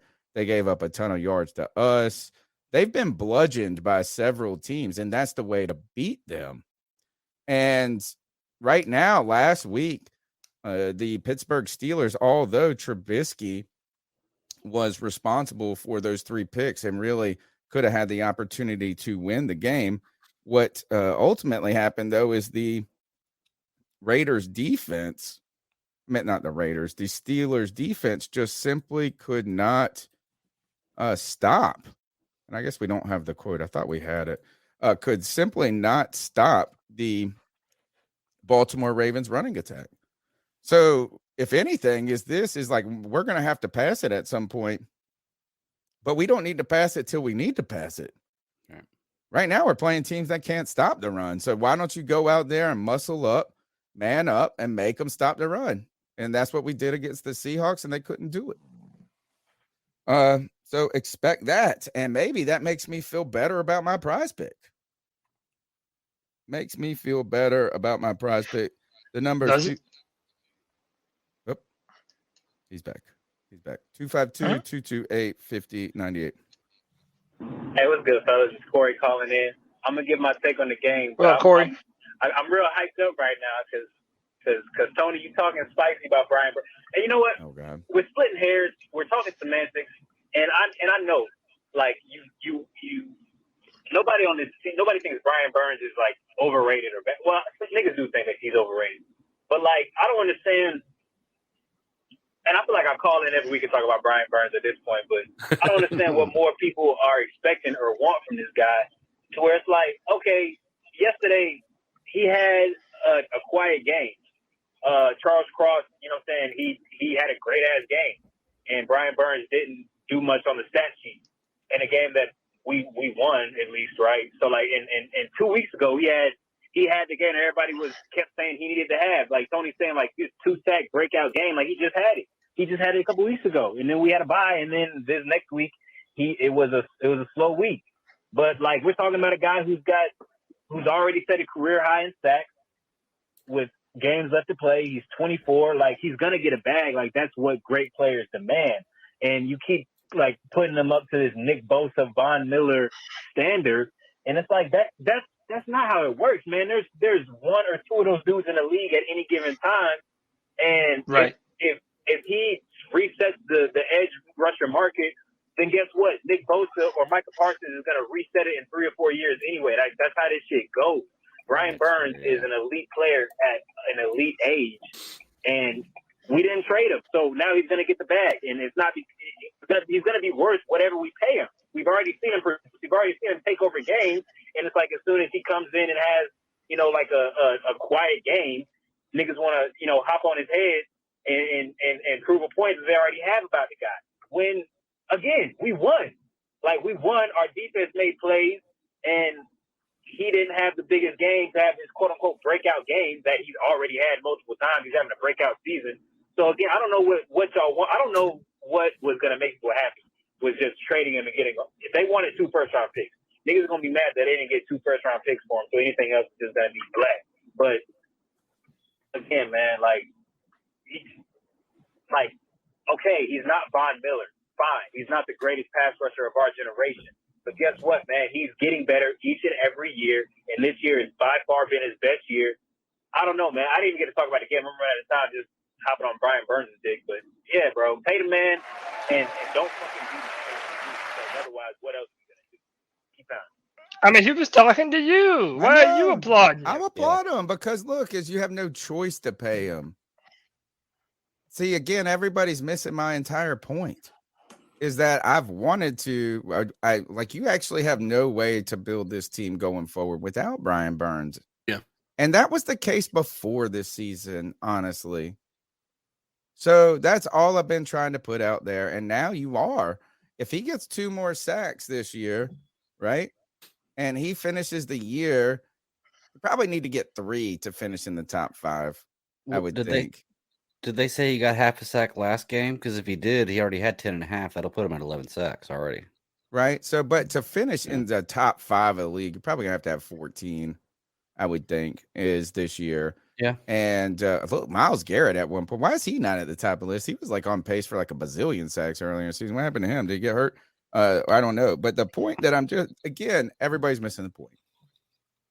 Or at least maybe I'm not making the point clearly enough. And that is, I think that's. I think we Also, should have he was signed him hurt. prior to the the season, and now you're going to have to pay him Von Miller money. But he deserves it, Von. I mean, he deserves. Not that kind of saying he money, doesn't man. deserve anything. Is it doesn't. Sometimes it's not about deserving. The NFL is like this. Is like you got to pay a quarterback what a quarterback's worth. You're going to have to pay him what a defensive end is worth. But if you would have signed him, look. And again, I identified this into the season going in. I don't want to flog this too much, but I feel like I say it every week too, as everybody continues to say that I'm just not dogging him, is that he had 2 years and 9.5 sacks. The Panthers were even flirting maybe with trading him earlier for 2 picks. You know what I'm saying? And people were thinking you should do that. You could have got him at an under 10 sack number maybe as a budding player. Maybe he does it, sign it. Maybe he bets on himself. I don't believe it. I think if you structure the deal right enough, it entices him to sign the deal now. I can get the money and stay. If anything, maybe Brian Burns was concerned about the damn Matt Rule situation. It's like, I don't want to be here. That might have been the more reason that he wouldn't sign the deal because of the risk. But again, they made him the face of the franchise this past offseason. They debuted the black uniforms on him. They've put him on the commercials. They've had him front and center in the interviews. If you knew you were going to do this anyway, you could have done it earlier. Yeah, That's but all also, I'm saying. That's all I'm saying. Yeah, I mean, but remember, 2 points to be made. There's no guarantee that he would have signed the contract. Okay. When you wanted to sign him, because he could have said, "Nah, I'm going to bet on myself. I'm going to finish out the season and ball like I feel like I can, and I'm going to go and try and get paid." He could have done that. And number 2 is, I think one of the reasons why I don't care as much if the Panthers do sign a really expensive contract to Brian Burns is because we're not paying quarterback money. And that matters. Like, we're going to have no choice, Cody. We cannot field a defense without Brian Burns next year. It would be 100%, unfeasible. That's what I'm saying. I don't Panthers care I don't care if they You're going to have to pay him the bag. Yeah, you're going to have to, but I don't care because 1, he's worth it. Number 2, it makes it where all you have to do is add a few more extra pieces, and then you really make this defensive line nightmare fuel. And then number 3, we're not paying all this guaranteed money to a quarterback right now that's going to eat up most of our salary cap. It'll be a big hit, but with Fitterer and Suleiman being able to restructure deals, it's not something that I'm worried about. The only reason that Brian Burns would not have signed the contract extension if you would have negotiated him with legitimately like good faith, like in a really enticing deal this offseason, is the fear of continuing to be with Matt Rule. That is the only possible reason, because here's the thing is like Kev gets me here. Guaranteed money is money in the bank, and you can give us these giant contracts, but the more guaranteed money you get now, is that's money in the bank to invest and build upon. So if you get 60 million now, it's better than 80 million in 3 years, because you can't be using that 60 million to be making money. The only other thing I will say this too is that one of the things that I don't think that players, maybe this was a tactical mistake by Brian Burns if he did turn that down, because if he is on the progression that you guys believe to continue to be better, right? Like, this is not the best Brian Burns we have seen yet. If you really do want to bet on yourself in the NFL, you just sign shorter term deals so you can get another deal. If he's what, 25? What is he? He's young, right? Yeah, he's young, 20, young. 24, Yeah, 25. So, like, if he signed a 4-year deal now, he could be renegotiating when he's 28. Yeah. And you can, and the people that make the big money in the NFL sign multiple deals. Right, but you can only do that when you're an elite player. Like you're talking about the But players if like he's gonna Von get Miller. and better, stuff. if he could get You're an right. elite player contract or close to it right now, and then he only gets better over the next 2 years, you put pieces around him, he looks better in a better system. In 3 years, he's on the last year of his deal. You're already thinking either extension, trade, or bursting into free agency, and that's another big contract. Right. Well, But I mean, if you wait another year to do it, and then you get long, like now he might not be negotiating his next contract till he's 29 or 30. right. And that is you're entering a different kind of state of what you can command because people are worried if you're on the back end. Well, players like Von Miller, you remember he was in that 2011 draft class. So I imagine, I have to look it up. I imagine he signed 2 big deals with the Broncos. Then after his second big deal one was giant over, one with the Broncos. Then he got traded to the Rams and he did something with them. Maybe did they a gave him one-year money, deal and with then he got them. another giant with the Bills. well, he had to have played we can 8 look or it 9 up. years with the Broncos. Because I mean, he was drafted in 2011. Like he didn't play for the Rams till last year. I thought So he had played to have had 2 at years least for 2 the Rams. deals. No, okay, we'll he look may, it up. He may have did 2 years. I'm not sure. You want to get more contracts, though. If you're actually Yeah, you're good, right. if you're a good player, the more contracts you get, the more money you make. 100%. Yeah. And you Yeah. inflate the contract in 4 years, you get that inflationary bump. Even if you're not a top 5 player, you're probably getting paid money of what a type 5 player is getting paid now. The number's 252-228-5098. Next call.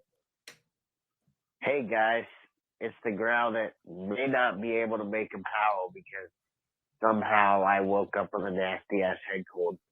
Oh, no. But CK. G baby, I wasn't gonna subject you to me sounding like this, but G baby's dumbass made me, sick.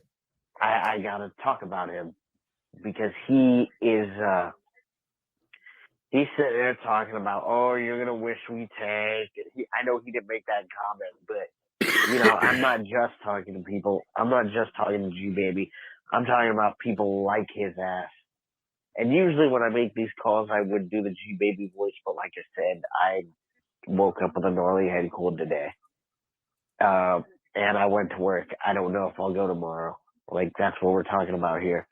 But, G-Baby, you are, without a doubt, the fakest Panther fan I have ever come across. And I said what I said, and I meant what I said, and I said what I meant, and I meant what I meant.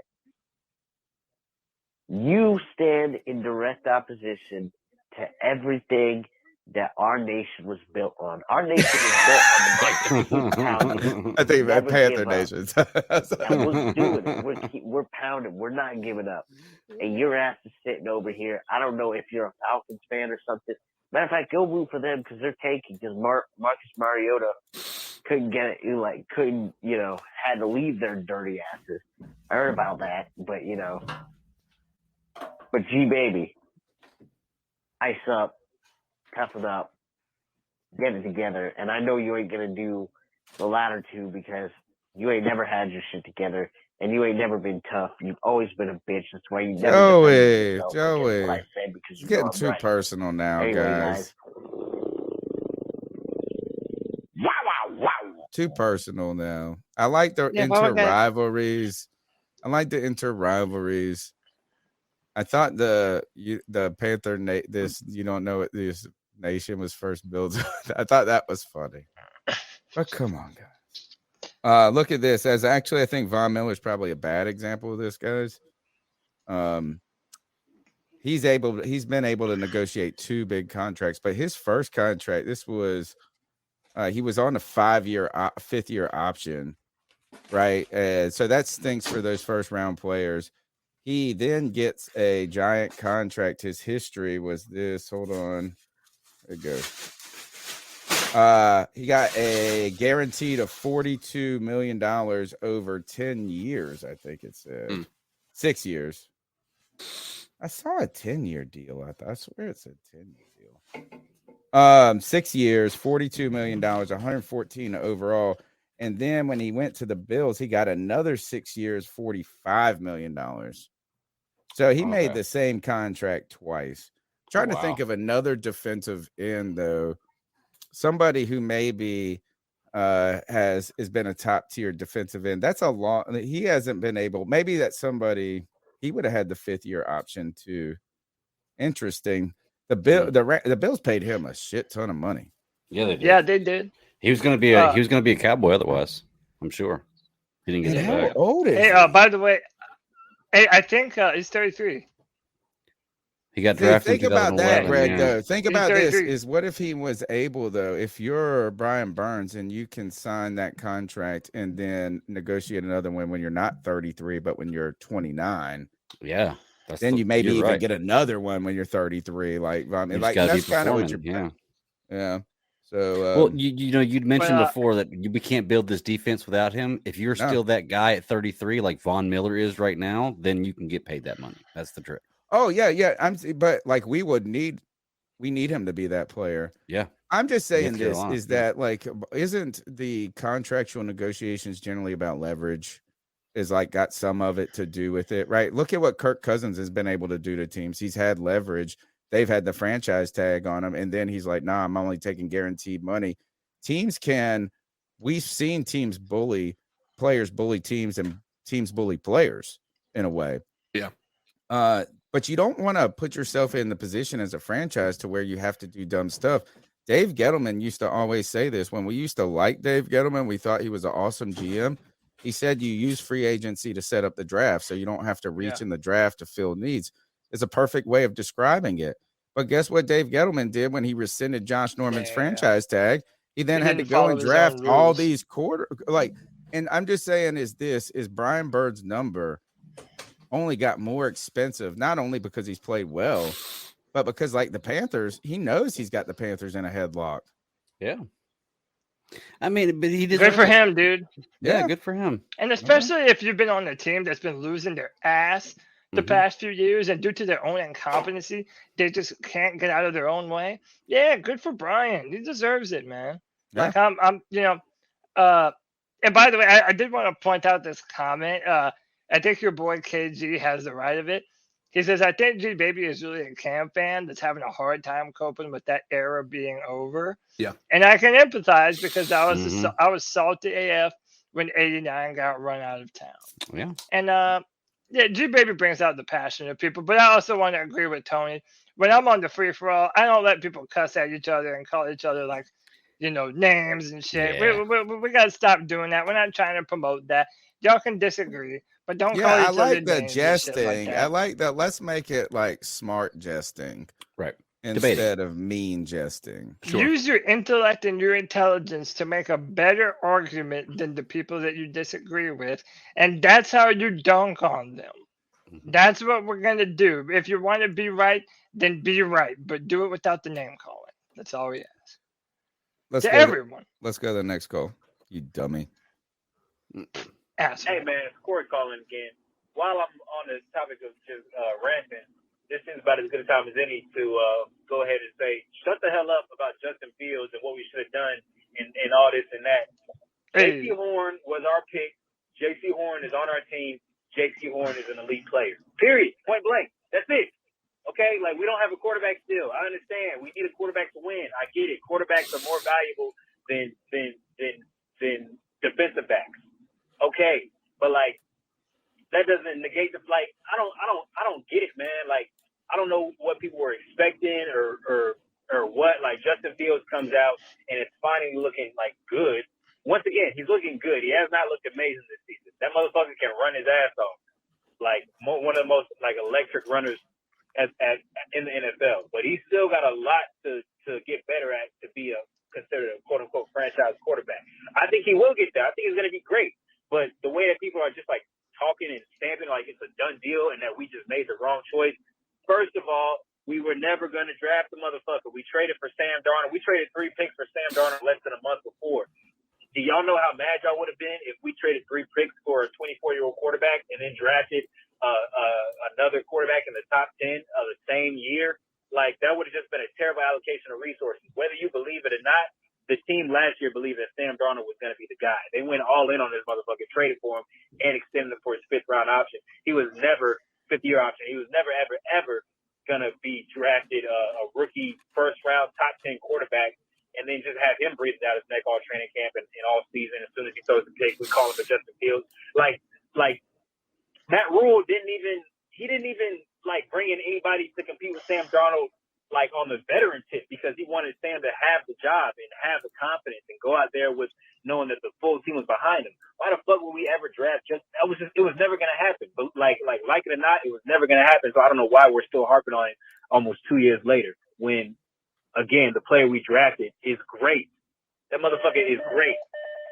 So like we crying over spilled milk and shit that does not pertain to this team at all anymore.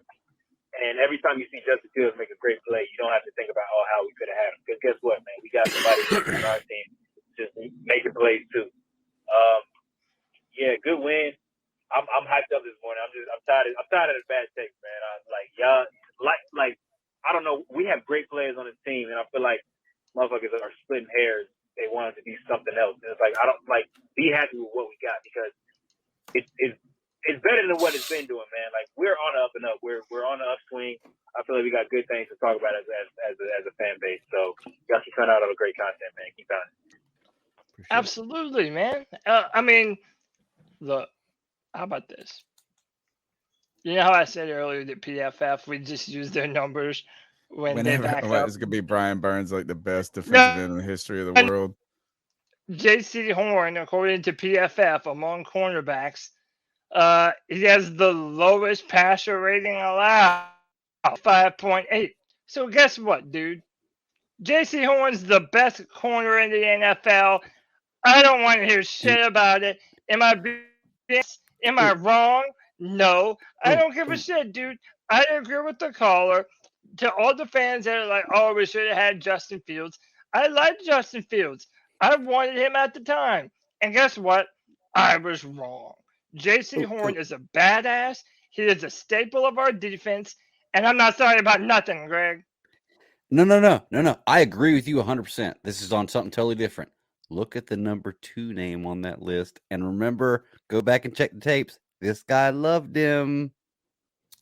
Yeah, look at the number 2 guy on that list. James Bradbury, baby. Instead of him. Huh? Guess who we chose instead of James Bradbury? Anybody remember? I think we chose James Bradbury. We drafted we let him go in free agency. Oh, Dante Jackson, right? I think that was when we paid Shaq. Yeah, because we let Bradbury walk and we paid Shaq more money. I think that's what happened. Yeah, but Bradbury's just been a solid player. He was pretty solid in New York. Hey, now he's on a good team.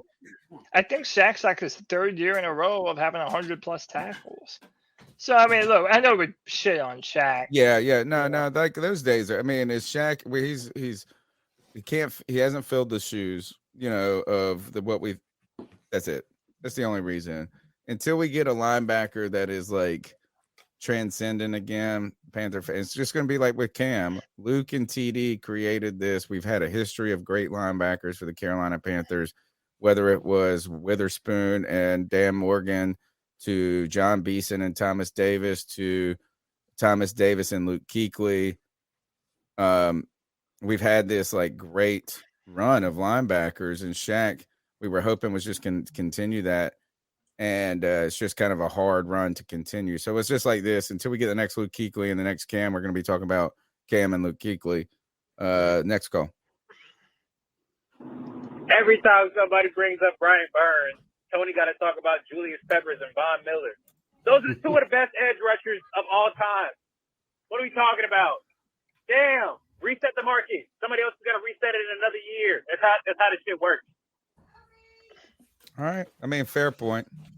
Where do you think, here's a tough question, and it's going to be tough for the young cats to answer. Where does Brian Burns, where does he fit in the pantheon of Panther defensive ends historically? I mean, obviously, you're going to have to say this is that Julius Peppers is the number one. You could argue that there was those 90s guys. We had Kevin Green, who had 15 sacks for us, but that was at that latter end of his career.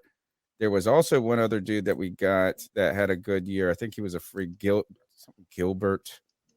But think about this is like, what is the pantheon in the order?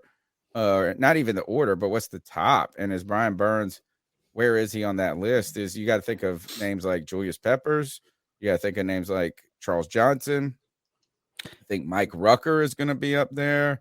Greg Hardy, whether we like it or Greg not. Hardy had, maybe for two seasons. Yeah, 2 seasons for him. So I think you have to put Brian Burns ahead of Greg Hardy now, but just because if he has one more season of being a valuable member of the team, who else are there? Somebody else can give me a name that I'm probably missing. I knew we had Pep, Johnson, Rucker. Who do we have in the 03 season? It was Rucker and Peppers?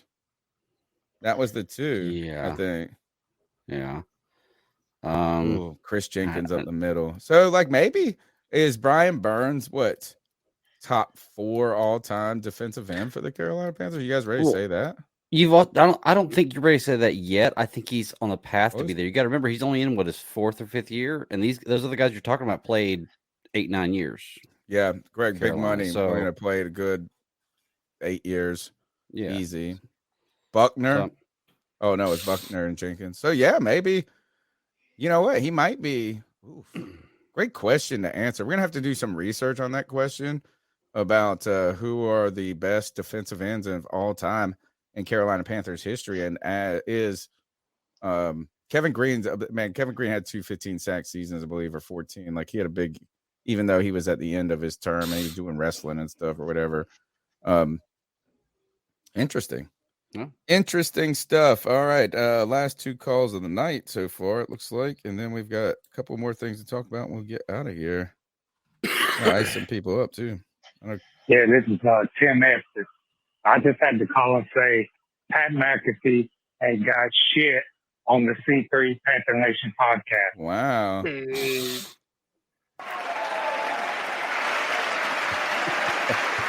Tim, you're the motherfucking man, bro. We love you, dog. Great member of the C3 fam. All right, last call.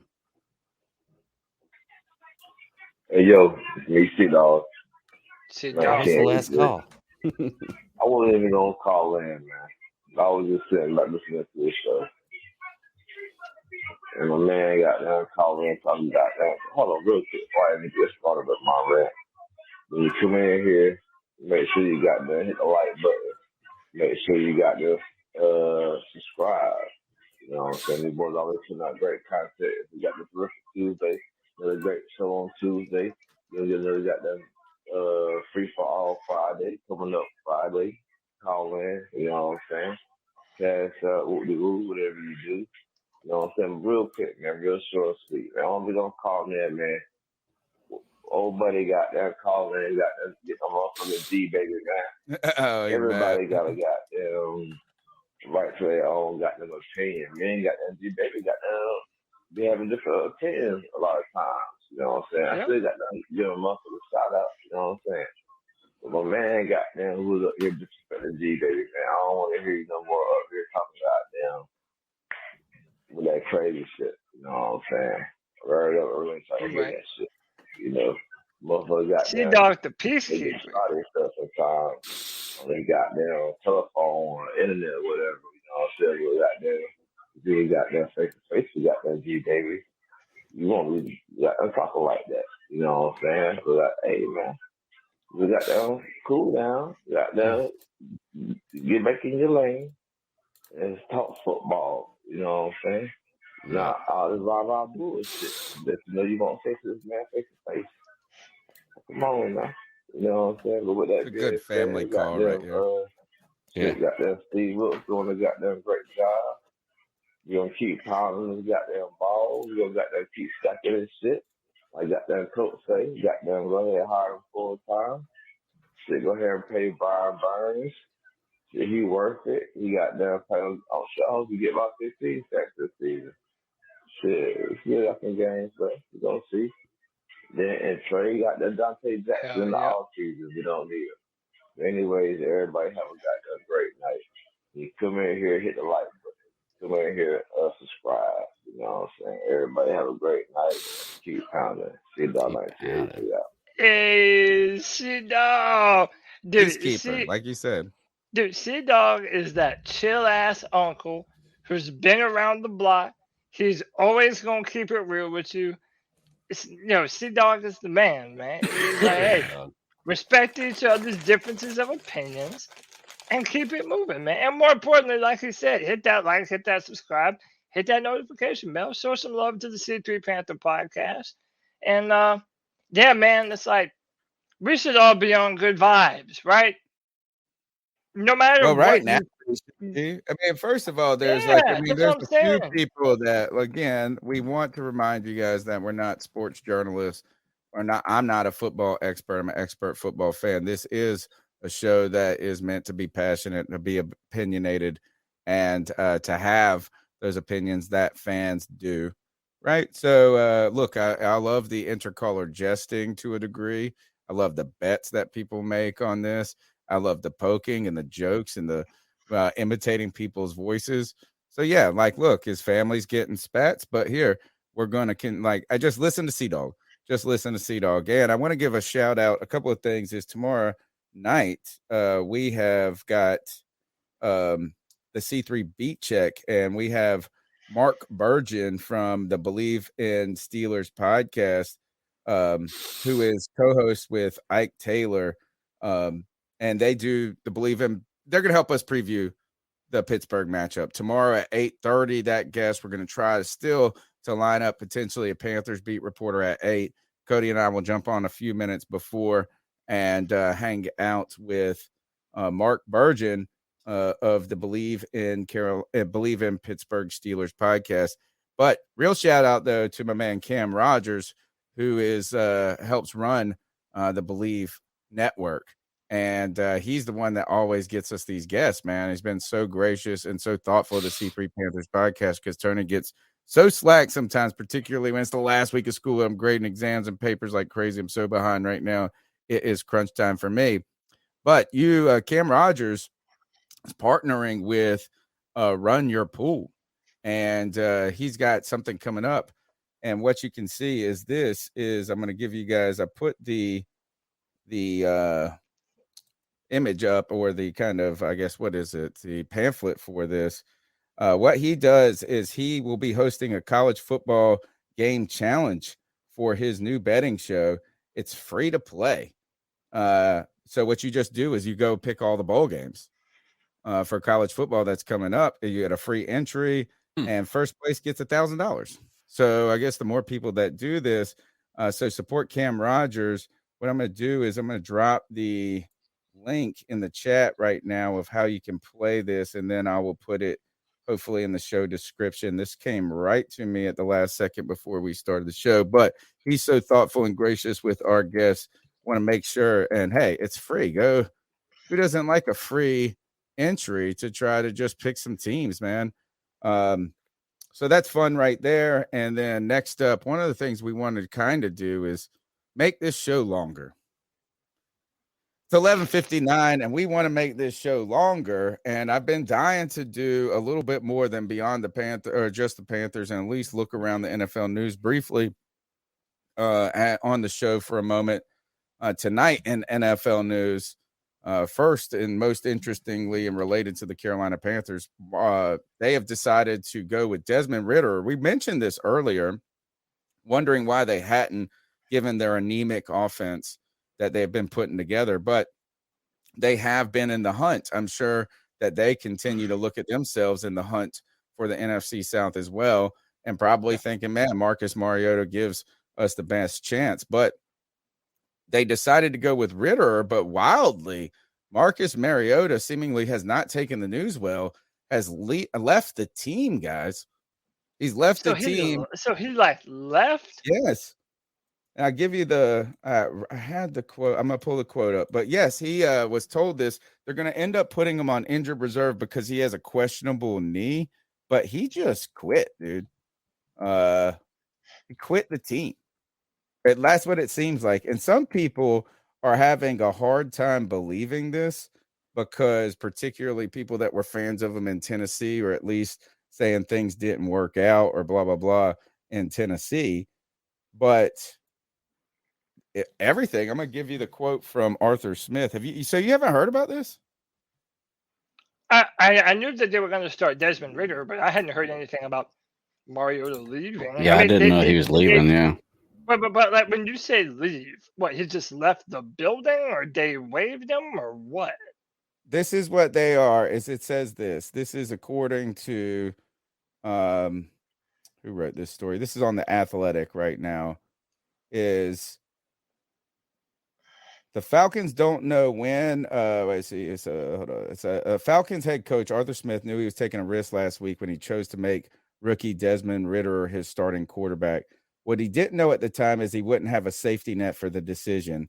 That's how things turned out, though, when veteran Marcus Mariota left the team, at least temporarily, to have what Smith described as a chronic knee issue evaluated. The Falcons don't know when or if Mariota, who started 13 games this season, will return to the team, and they anticipate placing the quarterback on injured reserve.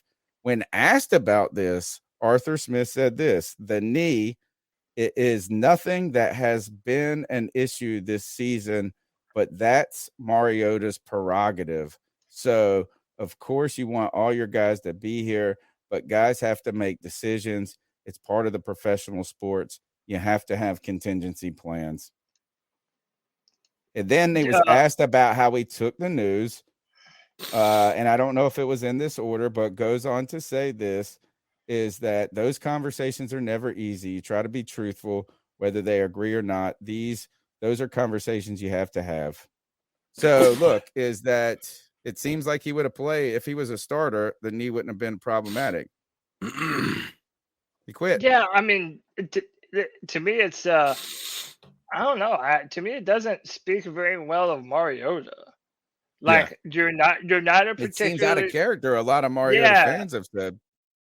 New Daddio in the chat room just said, he's been playing on a bad leg, but also if you're the Falcons, I completely understand it. Like they're doing what I wish the Panthers had the ability to do, and that's see what they have in their rookie quarterback that they drafted.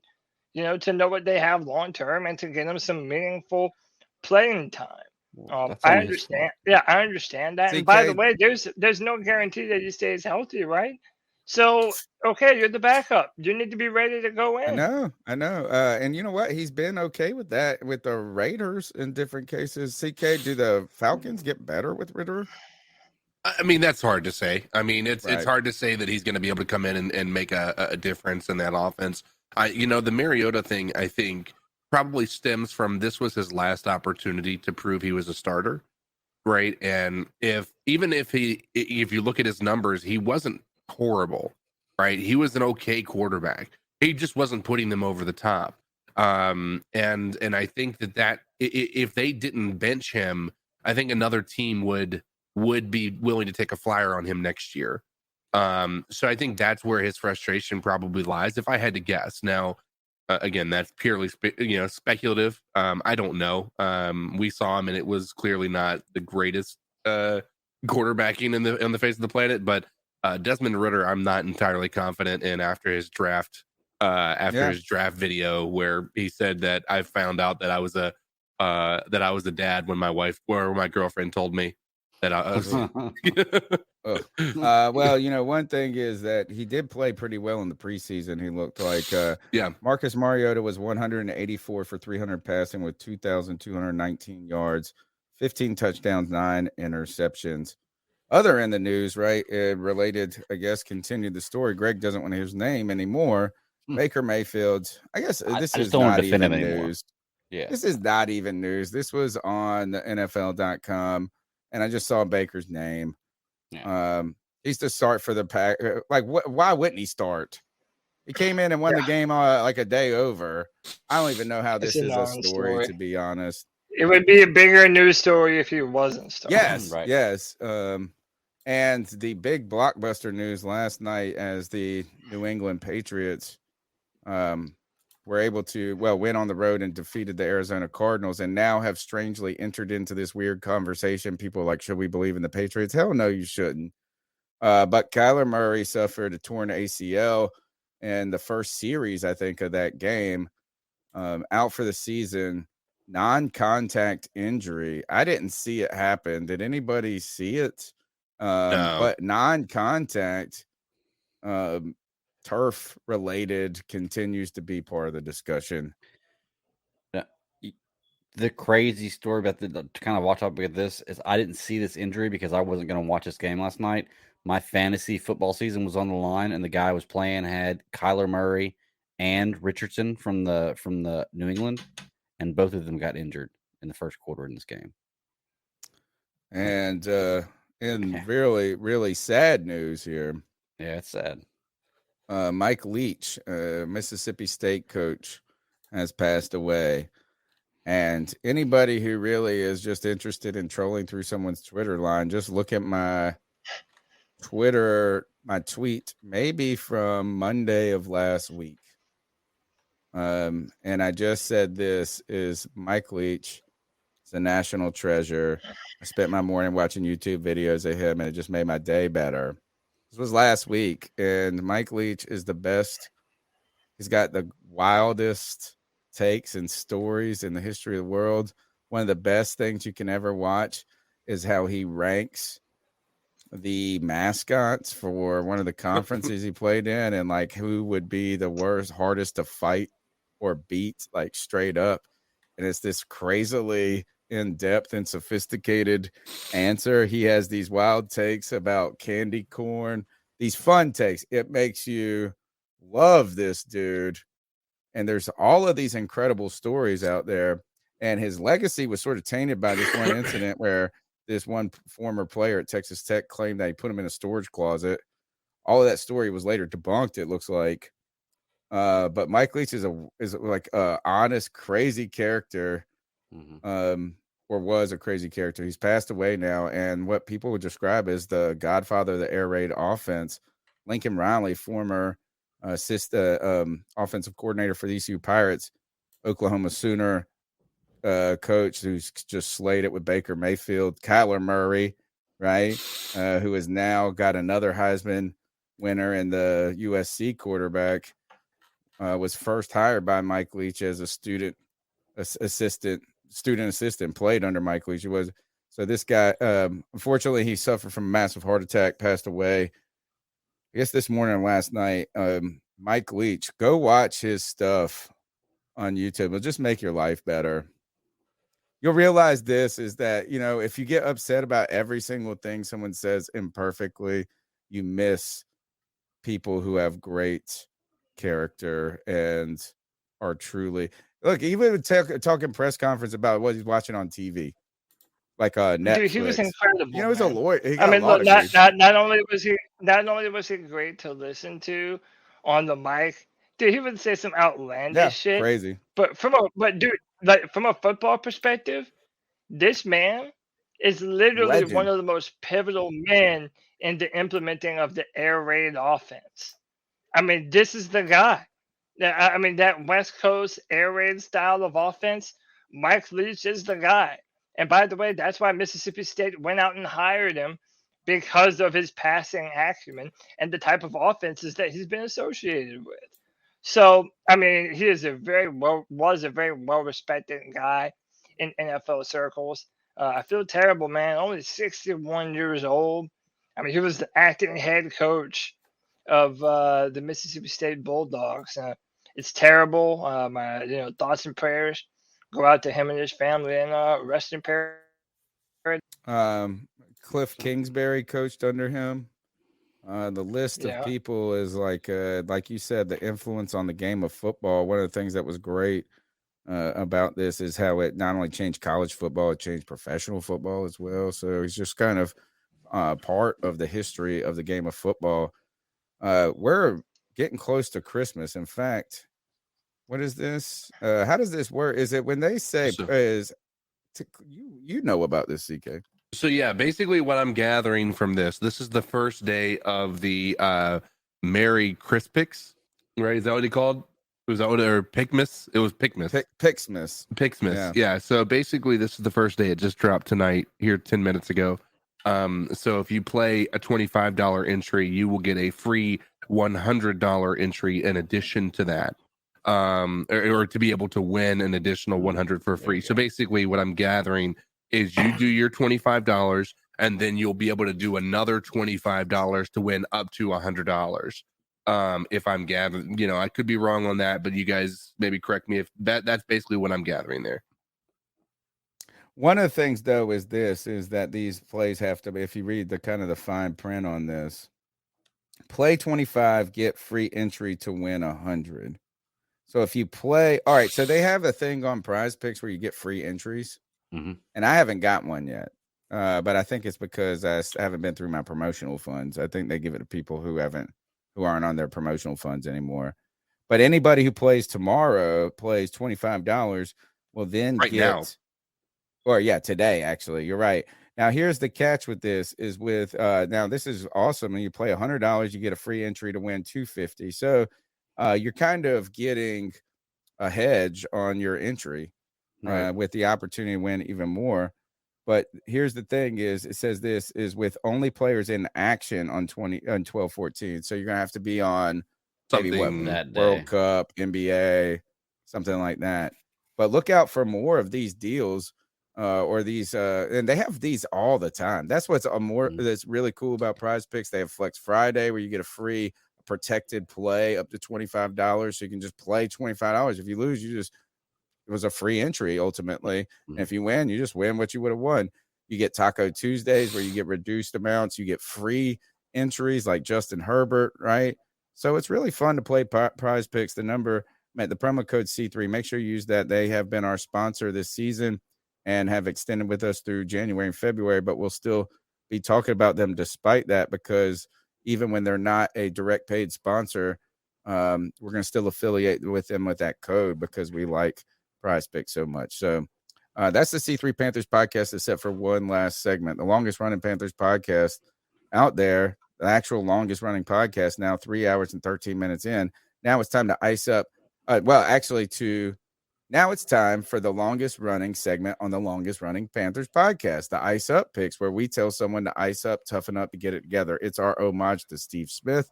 This is where everybody is fair game. We try to talk mainly about football on this show, but the Ice Up Picks is where we open our opinions in our life to anything and tell them to ice up, toughen up, to get it together. Anybody chomping at the bit tonight? Wait, hold on, man. We gotta play this fire ass drop.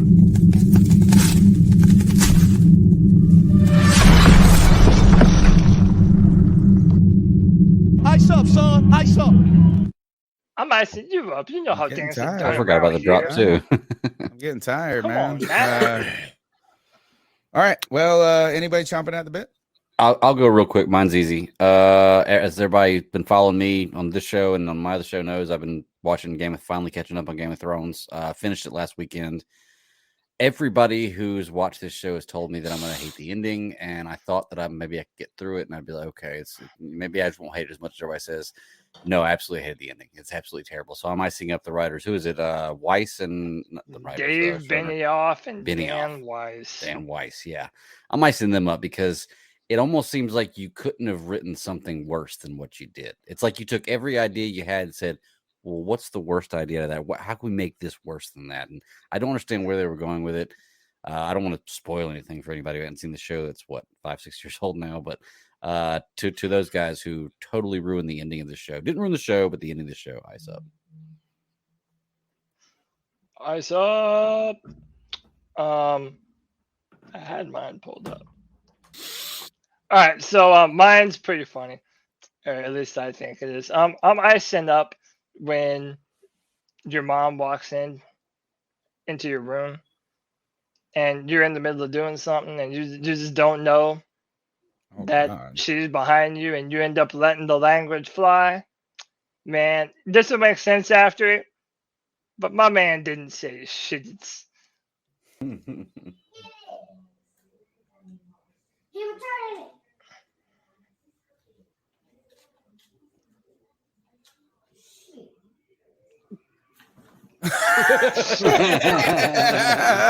you just curse? It sure sound like you said shit. I said sheesh. Oh. Sheesh. Hey.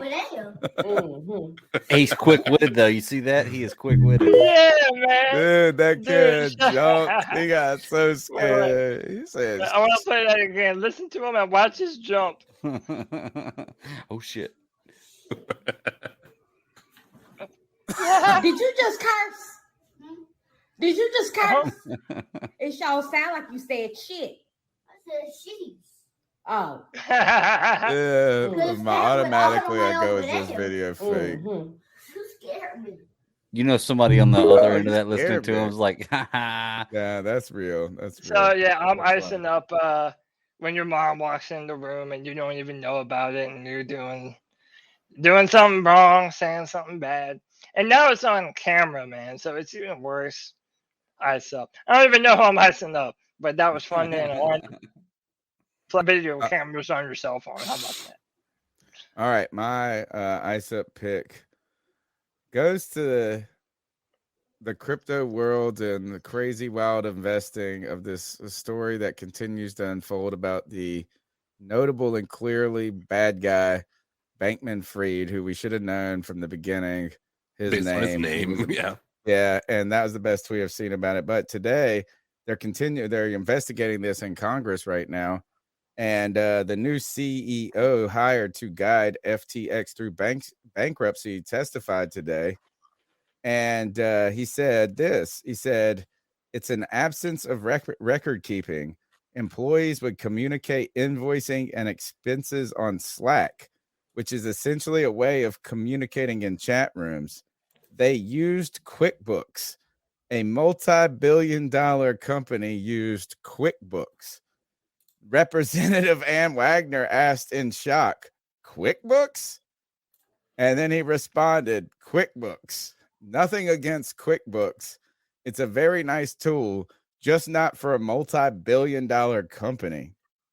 Ray, who oversaw Enron during this, he's the guy they brought in to clean up the Enron mess, this guy. So he's the fixer for these fraudulent companies that I guess that comes in for investors. And he said that this was worse than Enron. And the jokes immediately and the parallels immediately come to the scene in Breaking Bad, where Walter White's wife then goes to save her former employer who was committing tax fraud, and she acted like the ditzy woman, and she said that she used Quicken to do the books. And the guy in the IRS auditing agent in Breaking Bad said, Quicken for a company this size?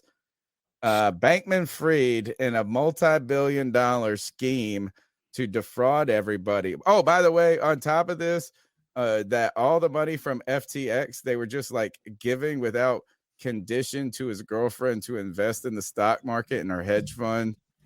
No barriers between the two companies. It was people, basically rich kids smoking meth and getting people to give them money to party. QuickBooks, Bankman-Fried, bad guy, ice up. My question is, does this hurt or help QuickBooks' reputation as a company? Like, you're like, hey, you might call it a tool, but hey, multi-billion-dollar companies even use it to screw you, to screw the government. Oh, QuickBooks, screw the government. That's my ice up. Bankman-Fried, notorious bad guy. By the way, he couldn't attend the congressional. He couldn't be interviewed because he's in jail in the Bahamas. That is the C3 Panthers pie. Oh, no, CK, what do you got? You got an ice up pick. No. Ice up COVID. Yeah. Ice up you COVID. need to go to bed. You didn't have to muscle this hard. The number's 252-228-5098. We'll be back here tomorrow night for the Beat Check, where we got Mark Burgeon helping us break down this Pittsburgh Steelers matchup. We'll be continuing to cover this on the Friday free-for-all. Saturday simulation will be fun, and the Sunday post game will be great. Cody Lashney in the house. How can they get after you? What are you doing on that drafttech.com? Yeah, man. Tomorrow there's a brand new mock draft on drafttech.com, picking number 9. So it's a different pick, because the Panthers pick keeps on moving down and down the board, closer to 32. Let's go. But check out my written comment or content on drafttech.com. And every Friday at 7 p.m., that's right, you can join the Friday free-for-all. Every Friday at 7 p.m., the show for Panther fans, by the Panther fans. You can join and be on the show just like us are doing right here, right now. And, yeah, man, that's about it. We'll also be back Sunday for the post-game show. Greg, how can they get after you? You can find me at the BatDaddy52 on Twitter, is my personal handle, or come check out my other show, Geeks Chasing Squirrels Across the Multiverse, live on Fridays, 9 p.m. Eastern Standard Time on YouTube. This week, I think we're talking about Doom Patrol, Willow, and some trailers, and wrapping up Game of Thrones. CK? You can find me at Codizzle Allen on most social media platforms. And, of course, the Madden Simulation, as Tony has alluded to in the previous statement. That's it for me. Speaking of simulations, guy on Twitter just sent me this, at Mr. Strats. He sent this to the Bat Daddy, the Stat Daddy, and Cody too. He said, "This is my favorite sim outcome. Ran 10,000 simulations in a Monte Carlo sim, and it spit out this one first. And this would be..." Look at this. Is the Carolina Panthers in the Super Bowl against the Kansas City Chiefs. Wow. Loser in the Super Bowl. But hell, even the Bowl. simulations, even the computers are on our side as we trying to simulate success right now and turn it into real success. That's the C3 Panthers podcast brought to you by CarolinaCatChronicles.com. We'll be back tomorrow at 8:30 at the latest, probably a little bit earlier, and rocking and rolling throughout the season. Make sure you guys show up to Bank of America and send us those pictures of you using the hashtag C3 Panthers podcast, hashtag C3. Let's get this. Protect the bank, Cody Lashney. Protect the bank. Protect the bank, baby. Hey, man, C3 Panthers podcast signing out. You already know what to do, baby. Keep pound.